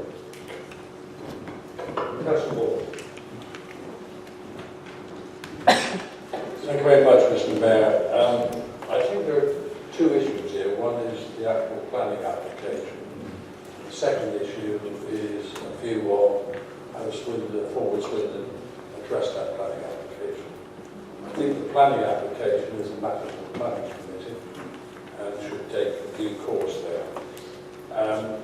We are trying to attract as much investment into Swindon as possible. And we must do everything we possibly can to get that investment. And I don't think anybody in this council chamber would disagree with that. So at this point in time, Forward Swindon is the vehicle that we are using to try to get every opportunity for investment in Swindon, etc., etc. I think Stan was perfectly right. It's a bit like this Twitter, whatever you call it. Technology is changing. I remember about 10 years ago going to see a pilot plant, and I came out and I had a chemistry background thinking that's not never happen. There's no way it's going to happen. But it is happening across the country, and we have got to live with changing technology of which this is part. So we need to encourage Forward Swindon to get every possible lead we possibly can. There is no way, Mr. Mayor, that we can send signals out which says that Swindon is not up to business. And this is the important thing. We send the right message. The vehicle at present is Forward Swindon. And what Gary and myself and supporting them say, we've got to do everything we possibly can to support them. Technology changing, we need to make sure that Gary made the point earlier on that there's new regulations when we came out last night. But please, all of us, don't undermine Forward Swindon, because they are very much at the front end trying to get investment into Swindon's economy, which we desperately need. Councillor Swan, Councillor White. Thank you, Mr. Mayor. I'd just like to first of all respond to Councillor Gordon's point, and that is that Swindon is open for business, yeah, but not at any cost. Yes, we want investment, and this is the job of Forward Swindon to do that investment, but it cannot be at any cost. That's why I'm really set Councillor Perkins' motion, because the point where it says right jobs, right skills in the right place, and that's what the key is. It has to be those three elements. And I think in this particular case, it doesn't meet those three elements. That's why there is this concern. And that should be what Forward Swindon should be about. Is, yeah, looking at what is available, but also remembering those three key points. Also, they've got taxpayers' money, and they have to be accountable. And the only accountability is through us, through this chamber, through Scrutiny, through Cabinet. And so we as councillors have got a right to say publicly, sorry Forward Swindon, you've got that wrong. There has to be some voice. There has to be some accountability. And that sometimes is not, we're too frightened to do that, but it's important and we must continue to do that. Mr. Mayor, there's been this confusion over the biomass. Biomass is the label that's been given, but this is not about biomass. It's been advertised. It's almost like having, we're saying we're talking about Tesco's, it's actually Asda that's put the application in, because it's completely different.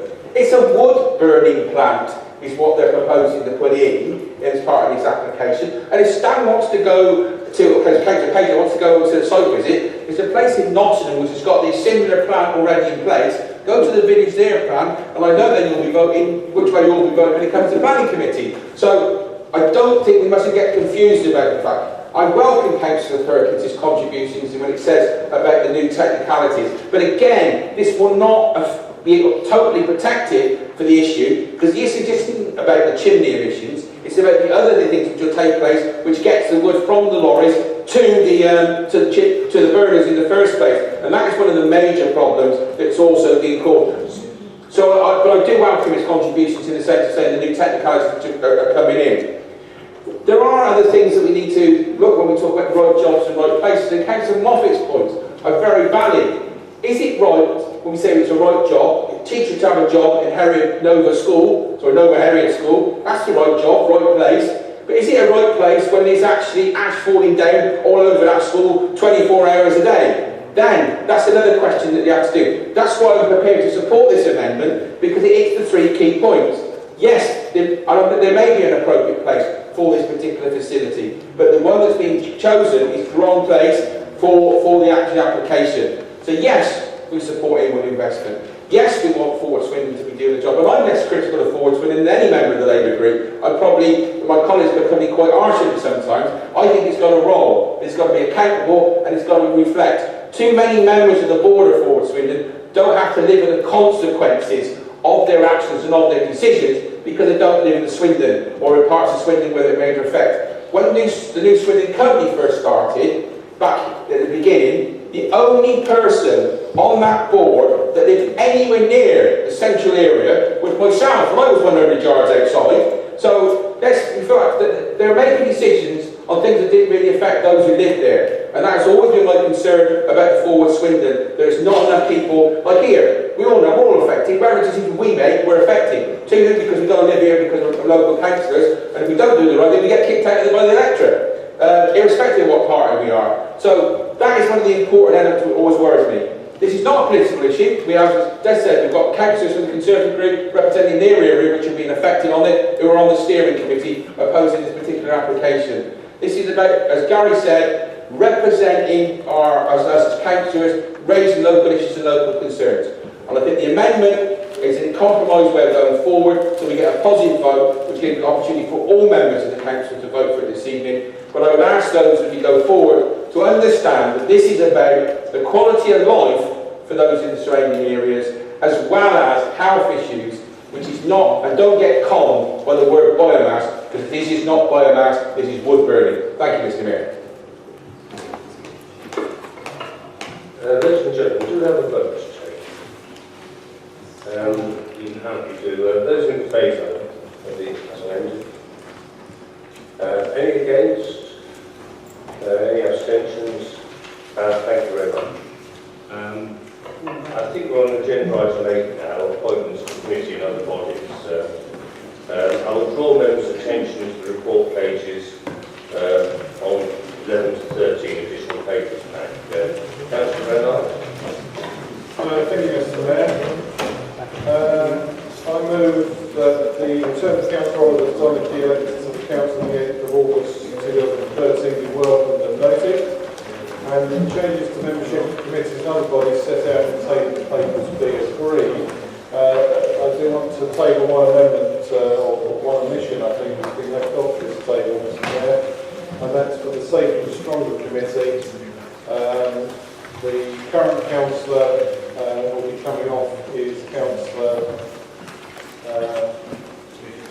Alan Bishop, thank you, Councillor Paul, and he's being replaced by Councillor Oliver Donoghue. Thank you, Mr. Mayor. Okay, I think I've got a second, Mr. Mayor. Thank you very much. I assume there's no debate on this. All those in favour, please show. Any against? No members. Abstentions. Thank you very much. Item 9, Scrutiny Committee Annual Report, pages 15 to 36. And I would draw members' attention to the report set out on pages 15 to 36 of the agenda papers. Councillor Small will move and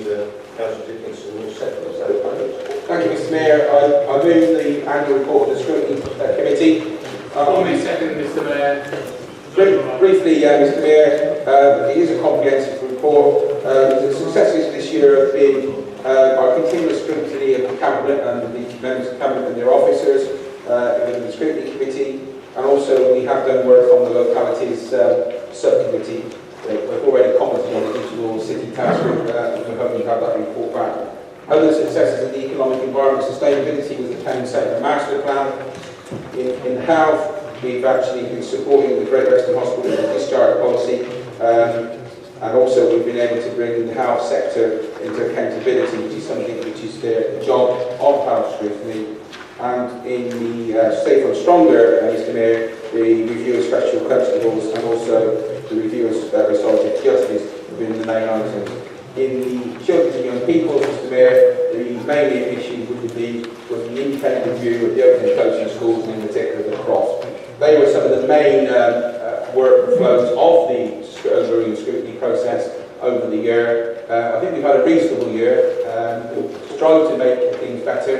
We're introducing service training to support scrutiny to improve our position in this particular municipal year. And in closing, can I thank the support given by the two scrutiny officers, to the committees, and also to the committee section. Thank you, Mr. Mayor.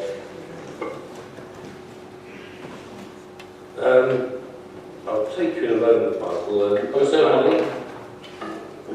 Mr. Mayor, on the scrutiny, the Chair of Children and the Young People's Overview and Scrutiny, I just wanted to know how many meetings the Chair of Children and Young People's Overview and Scrutiny he was actually present for, and was it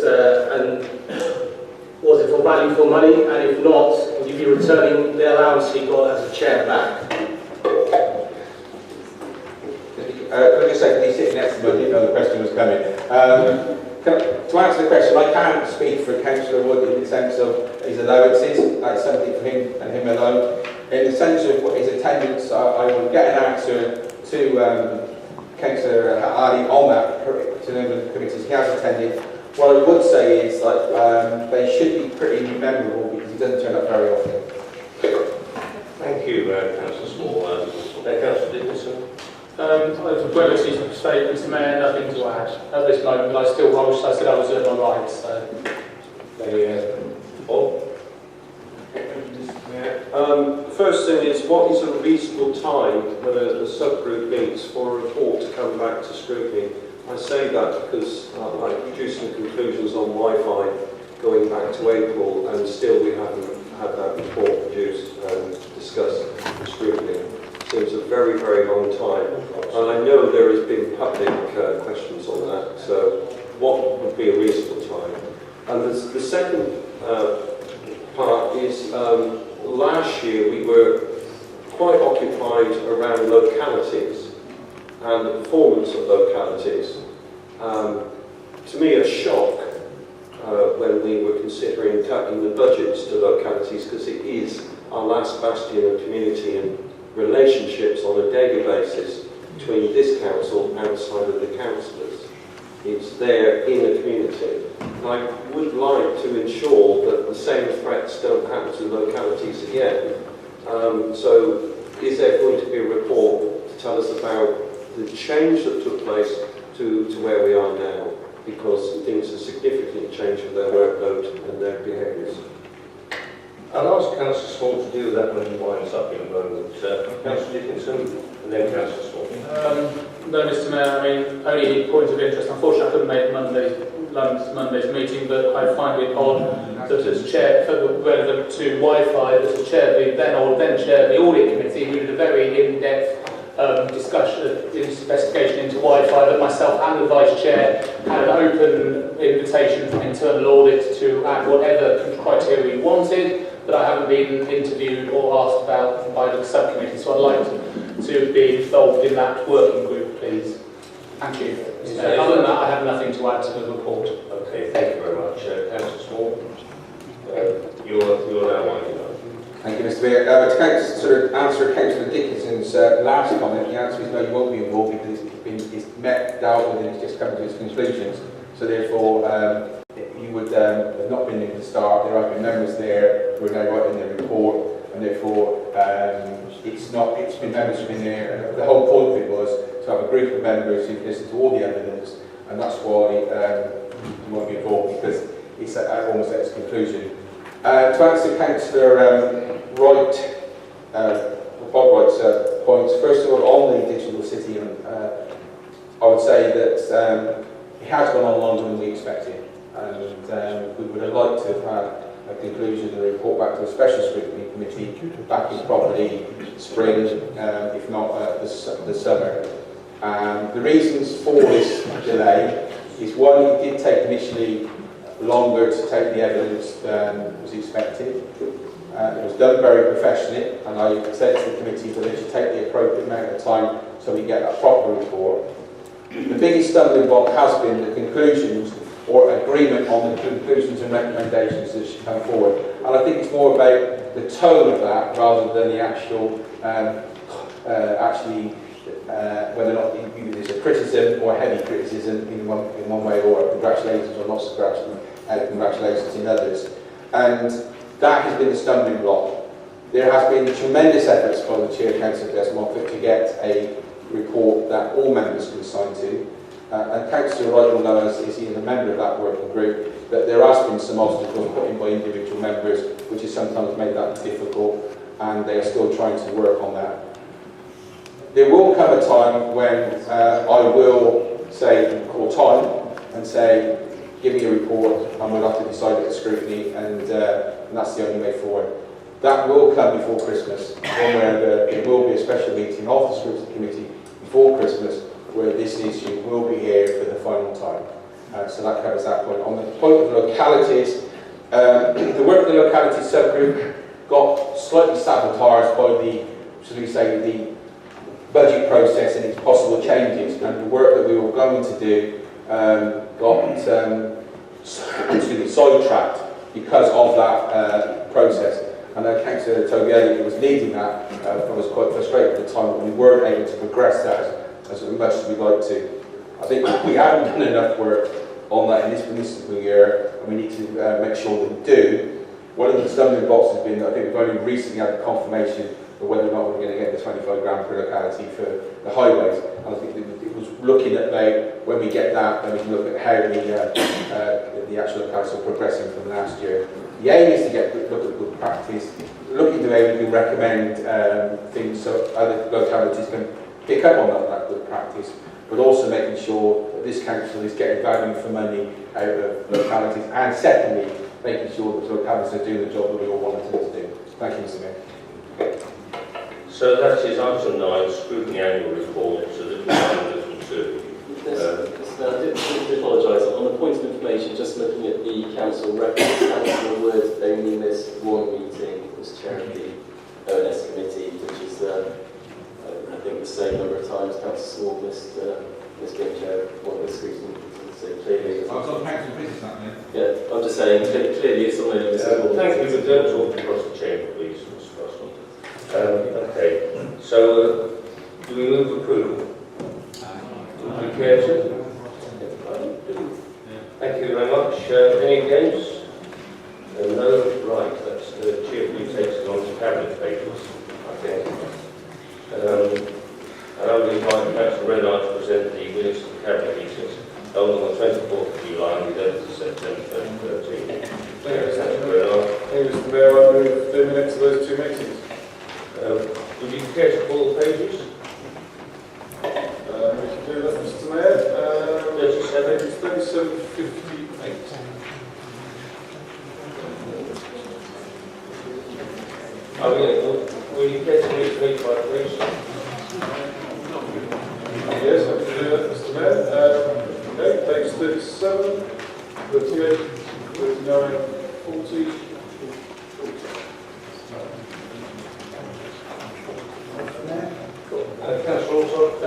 Thank you, Mr. Mayor. It's really on the Sussex Square regeneration, and just asking if Councillor Bernal or the Council Matter can give us any indication of if they are any closer to squaring the circle on the kind of issues involved in making the Sussex Square regeneration proposal stack up, both in terms of the complexities of affordable versus market rents, where I think one of the conundrums, of course, is that the single accommodation target rent is higher than market rent. And of course, we've got the complexity now of the cap on the 4-bedroom kind of units, and I just wondered if we're any closer to actually squaring the circle of making this unit viable within the principles that have been outlined.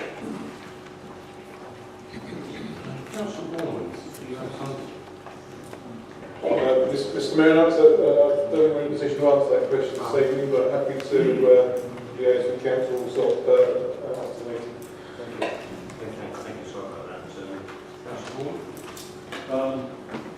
Have you got page 51? Have you called 51?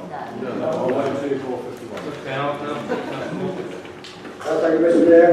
Minute 28 over the page, number 42, refers to tenancies. Would the Deputy Leader of the Council agree with me that the plan statement that the length of tenancy is an average 7 years misrepresents the truth? Truth being that many tenants move house and take up a new tenancy, and the length of council tenancy can be a great deal higher than that. Will he accept that misleads the public? First of all, Chair, I think this, Mr. Mayor, this relates to a point which wasn't significant in the argument that I presented in relation to the tenancy changes. I'll confirm that my understanding is that an individual tenancy begins and it ceases when that person leaves the property. A new tenancy is then created. I accept fully that an individual can move from one tenancy to another, and therefore it is for a longer period, but that tenant may also move to a housing association or indeed a private sector property. So the fact is absolutely accurate. It was no intention to mislead anyone at all. I am told that is the average single tenancy. Shall I continue, Mr. Mayor?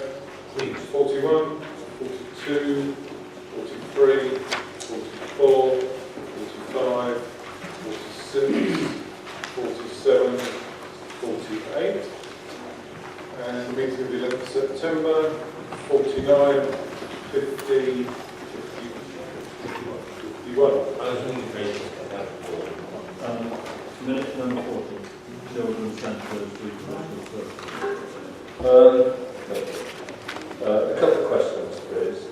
And a short preamble. Some people have heard this before, but I think it does stand saying again. And it refers to the consultation, part of the consultation which was used to justify cutting the budget to vulnerable children by 10%. There are, in the wards of Penhill, Pinus and Dorset, about 840 odd vulnerable children.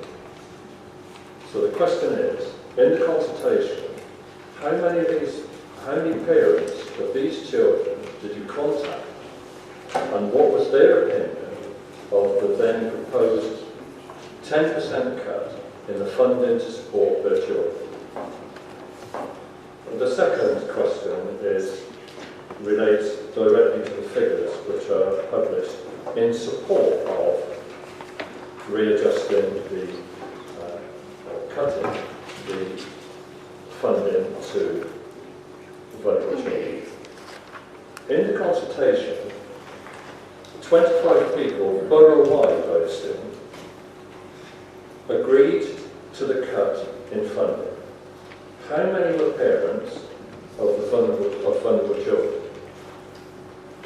844 people, children in Penhill, Pinus and Gorstown. 25 people, borough-wide, as far as I can see, supported the proposal that in effect, the funding to their children, vulnerable children, should be cut by 10%. So what I really want to know as well is I want the answer to those two questions, please, if I may. And I want to know how was the decision made, based upon this evidence, which I think is really quite faulty, how was the decision made to cut 10% to the most vulnerable, 10% funding to the most vulnerable children? Mr. Mayor? Thank you very much, Mr. Mayor. Apologies for those members of Scrutiny who obviously heard all this before. With reference to the consultation, as I explained last Friday evening, as I explained at Cabinet to others the week before, officers actually, and I will repeat my comments Friday night and the week before, but I actually think you're paying a great service to our officer team, and I find your reviews and comments quite insulting to them. As I explained, the officers attended meetings at each of the 14. Do you mind telling Mr. Mayor if I can ask him to turn his microphone off? It echoes otherwise. And I don't interrupt, Mr. Mayor. Thank you, Mr. Mayor. As I explained for the third time now, officers had public meetings in each of the 14 children's centres. I haven't got the document in front of me. You know, over 300 people responded. There was meetings, there was the monkey survey, there were letters came in, a whole range of different forms of consultation. And so I think a very good consultation exercise was done. I think there's people probably elected with less than 300 votes. Councillor Dickens will be able to agree, certainly parishes anyway. Here on the figures, the breakdown of the 25 people borough-wide that supported the findings. No, I don't have that information. And actually on the consultation, you didn't have to put your name or give those sorts of details. You could if you wanted. Some decided not to. And that's as much for those people that didn't agree to those that did agree. So if you're saying that those that didn't put their names and whether they were parents or turn it down should be struck off, then actually bulk of those people that didn't support it, well, I'm just clarifying. So it was an optional. And as for answering your last question, do you want to say that? My mind write it down. There's 800 children. What was the last one? There's 800 children that deprived. Sorry, Councillor Ballman, Mrs. Ballman, I wasn't. Can you repeat the last one? Sorry, Mr. Ballman, Councillor J. Ballman.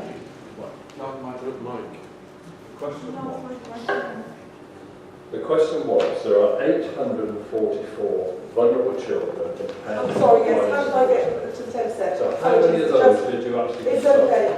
No, the last question was about how did you get to the 10%?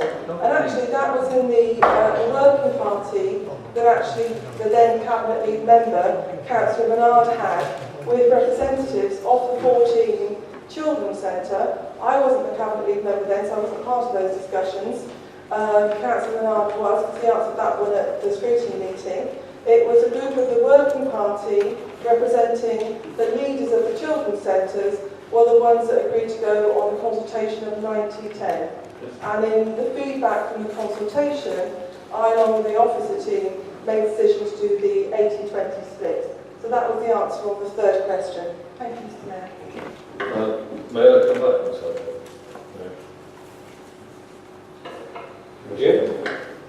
Yes, to start Councillor Ballman's point, could you, you seem to have a consultation figure of 300. And this was out of a possible 13,000? I think that's the correct figure. Can I ask how many council officers went door to door knocking to those people?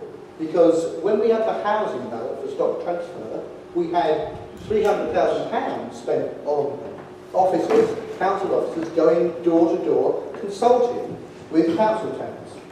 Why did this not happen under the Children's Centre? Mr. Mayor, thank you very much.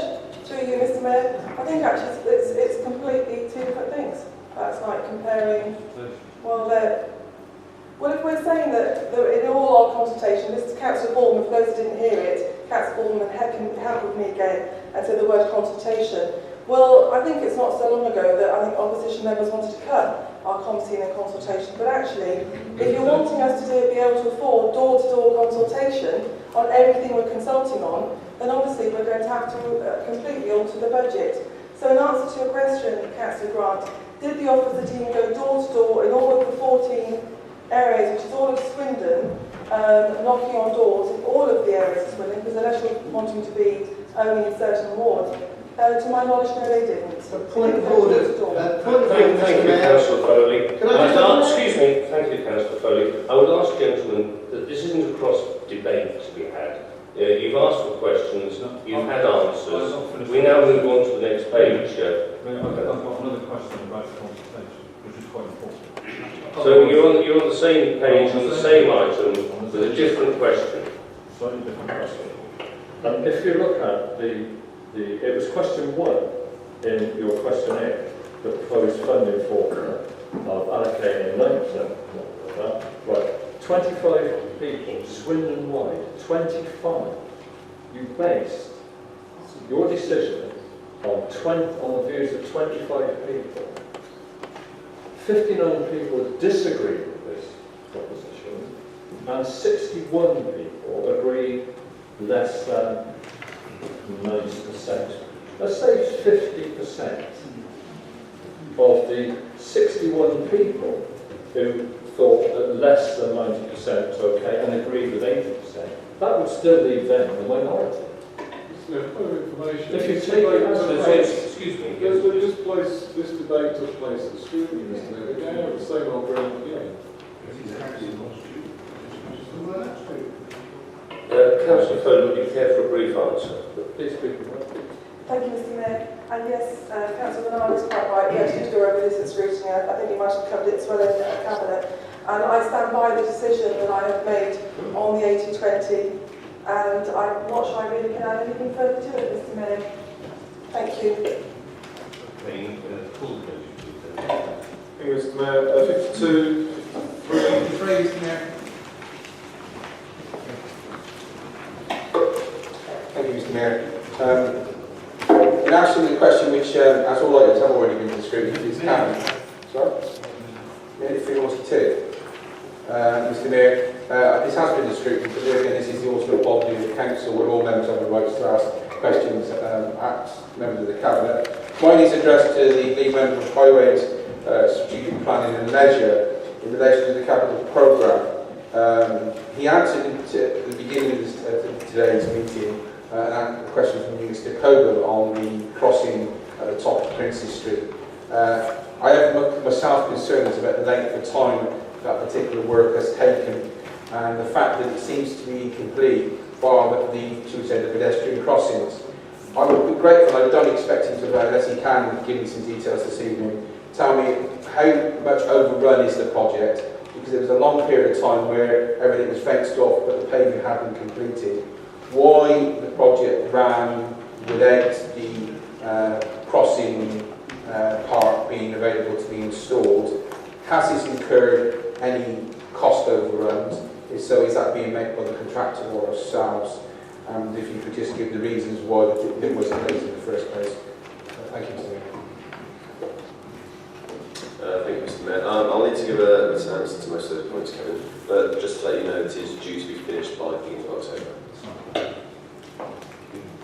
David? Mr. Mayor, 53, 4, Mr. Mayor, 54. Thank you, Mr. Mayor. Minute 44, so aimed towards the Cabinet Member for Highway, Strategic, Transport and Leisure. I read the leisure strategy quite with interest a couple of weeks ago, and I found that we are prioritising certain sports. I wonder if a higher priority could be given to sports where a high-profile event is happening either in the locality or the region, say within 40 miles of Swindon. I'm thinking of bang in the middle of this period is the Rugby World Cup. One of the grounds of which is being held is Kingsholm, somewhere unfortunately, I suppose the most unfortunate afternoon with Mr. Mayor recently. But I just wondered if we could have an event similar. Could you flesh that out, please, Mr. Dickinson? That's Councillor Dickinson still, Mr. Mayor. That's for the time being. Yes. Yes, unfortunately, I've seemed to have forgotten that result. I can't remember quite what happened, but I swear that last pass was forward. So you mean the unfortunate afternoon? It wasn't about me, it was about the match you had to watch? Yes, it was unfortunate. It wasn't unfortunate that I was in next to you. It was unfortunate the match. Sarah Beat lost, yes. And I was sitting next to him. So, yes.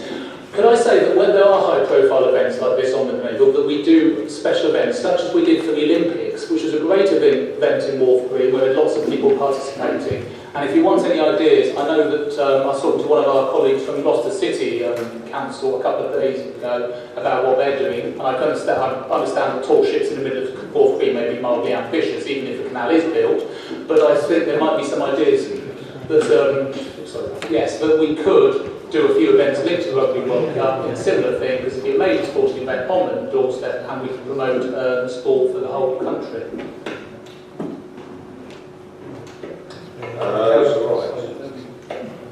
Mr. Mayor,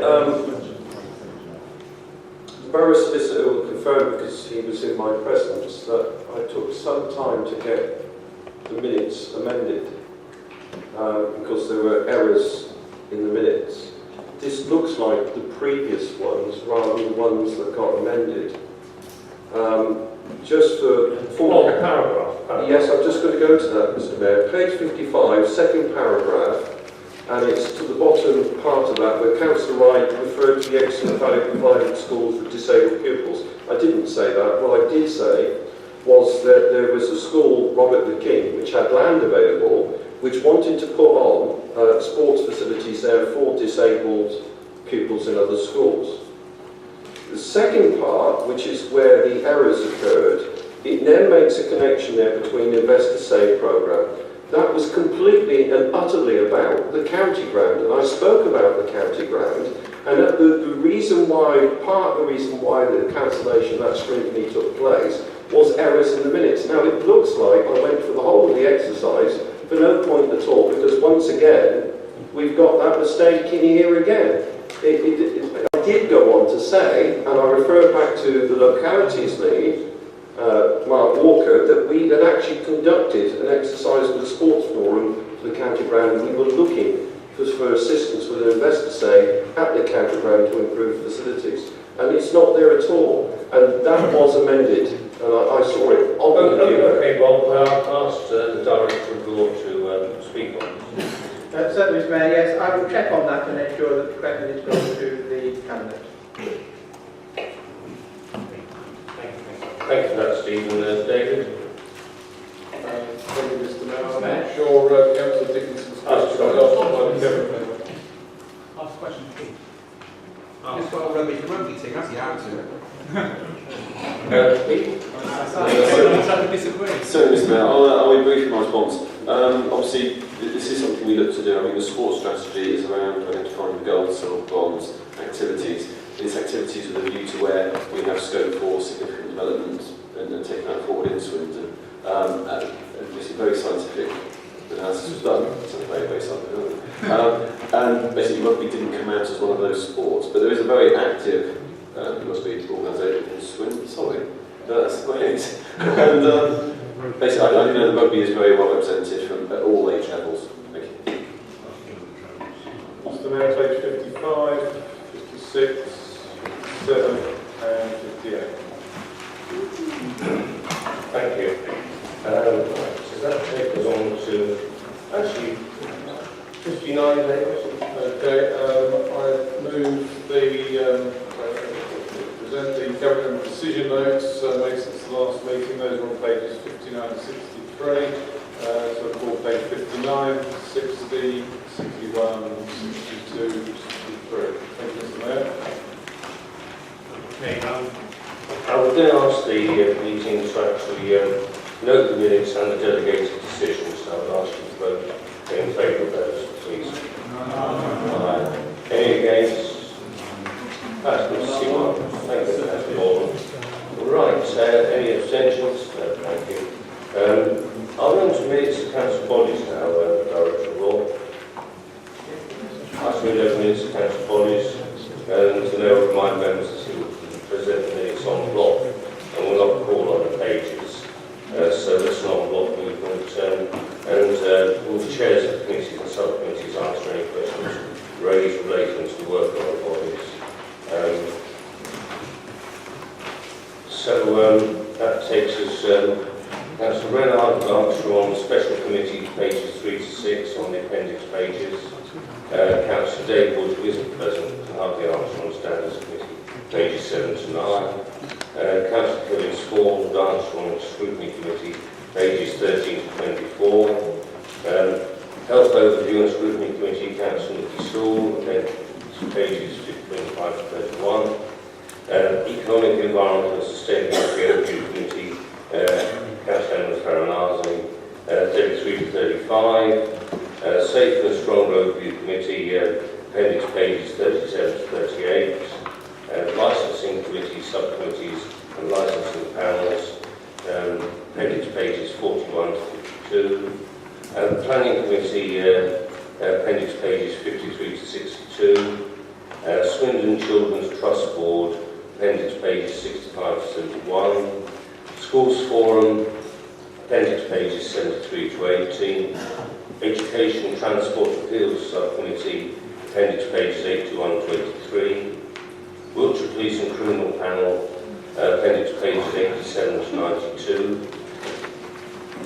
One Swindon Board, pages 93 to 97. Are there any questions on any of those? Appears not. And now, item 12, questions from councillors, understanding order 15. Do we have any questions from the councillors? I'm told by the director that we do.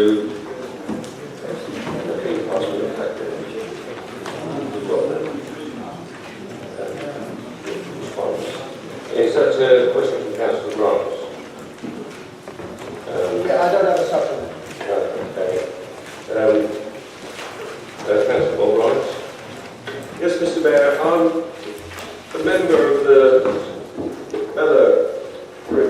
Mellor Committee.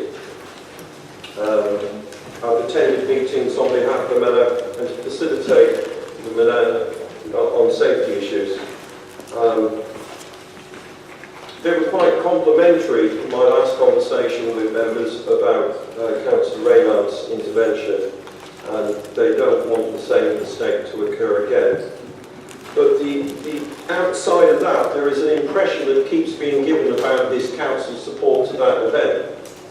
I think the figures tonight illustrate there is in fact very little financial support that's given to that event. There are in fact community grants or administration grants. We do not declare at any other bodies that I've been how much we're involved and how much we support them. So if we're going to be equal in the way that we display how much we admire events and how we invest so much in these events, that also should apply to all other organisations that get that size of grant, rather than trying to take credit as if we're funding that event, because clearly we're not. Will I see something more reasonable that we support the running cost of the event in future, rather than a declaration that this council fully supports this event? I think that was a statement rather than a question. The figures, I think, speak for themselves. It was a question at the end.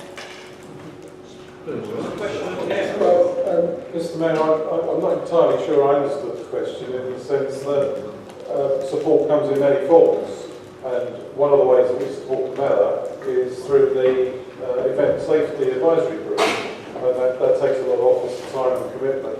So it's not only about financial support, so we can support organisations in many ways. I've voiced my support for the Mellor in particular, because this council facilitates a fantastic body of people to put that event on. And so I'm not quite sure how you want to quantify it. If you just want to quantify our support in financial terms, obviously that can be done.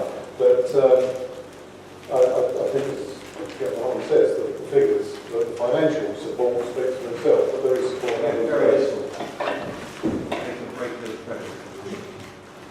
Thank you. Councillor Bray. It's been brought to my attention by a well-known organisation, namely the Lions, that the charges made for stalls at Mellor can be rather expensive, up to £1,000, and that is why they pulled out this year. They did not have a stall. Perhaps Councillor Wright would like to comment on that, the fact that they do make quite quite a pot of money. Councillor Gray, was that a question? Yes, but that is. Yes, I just asked if Councillor Wright would create a comment on the amount of money that is charged for a school. Yes, I might reprimand you and say that the question should be to the Cabinet members, not to a colleague across the chamber.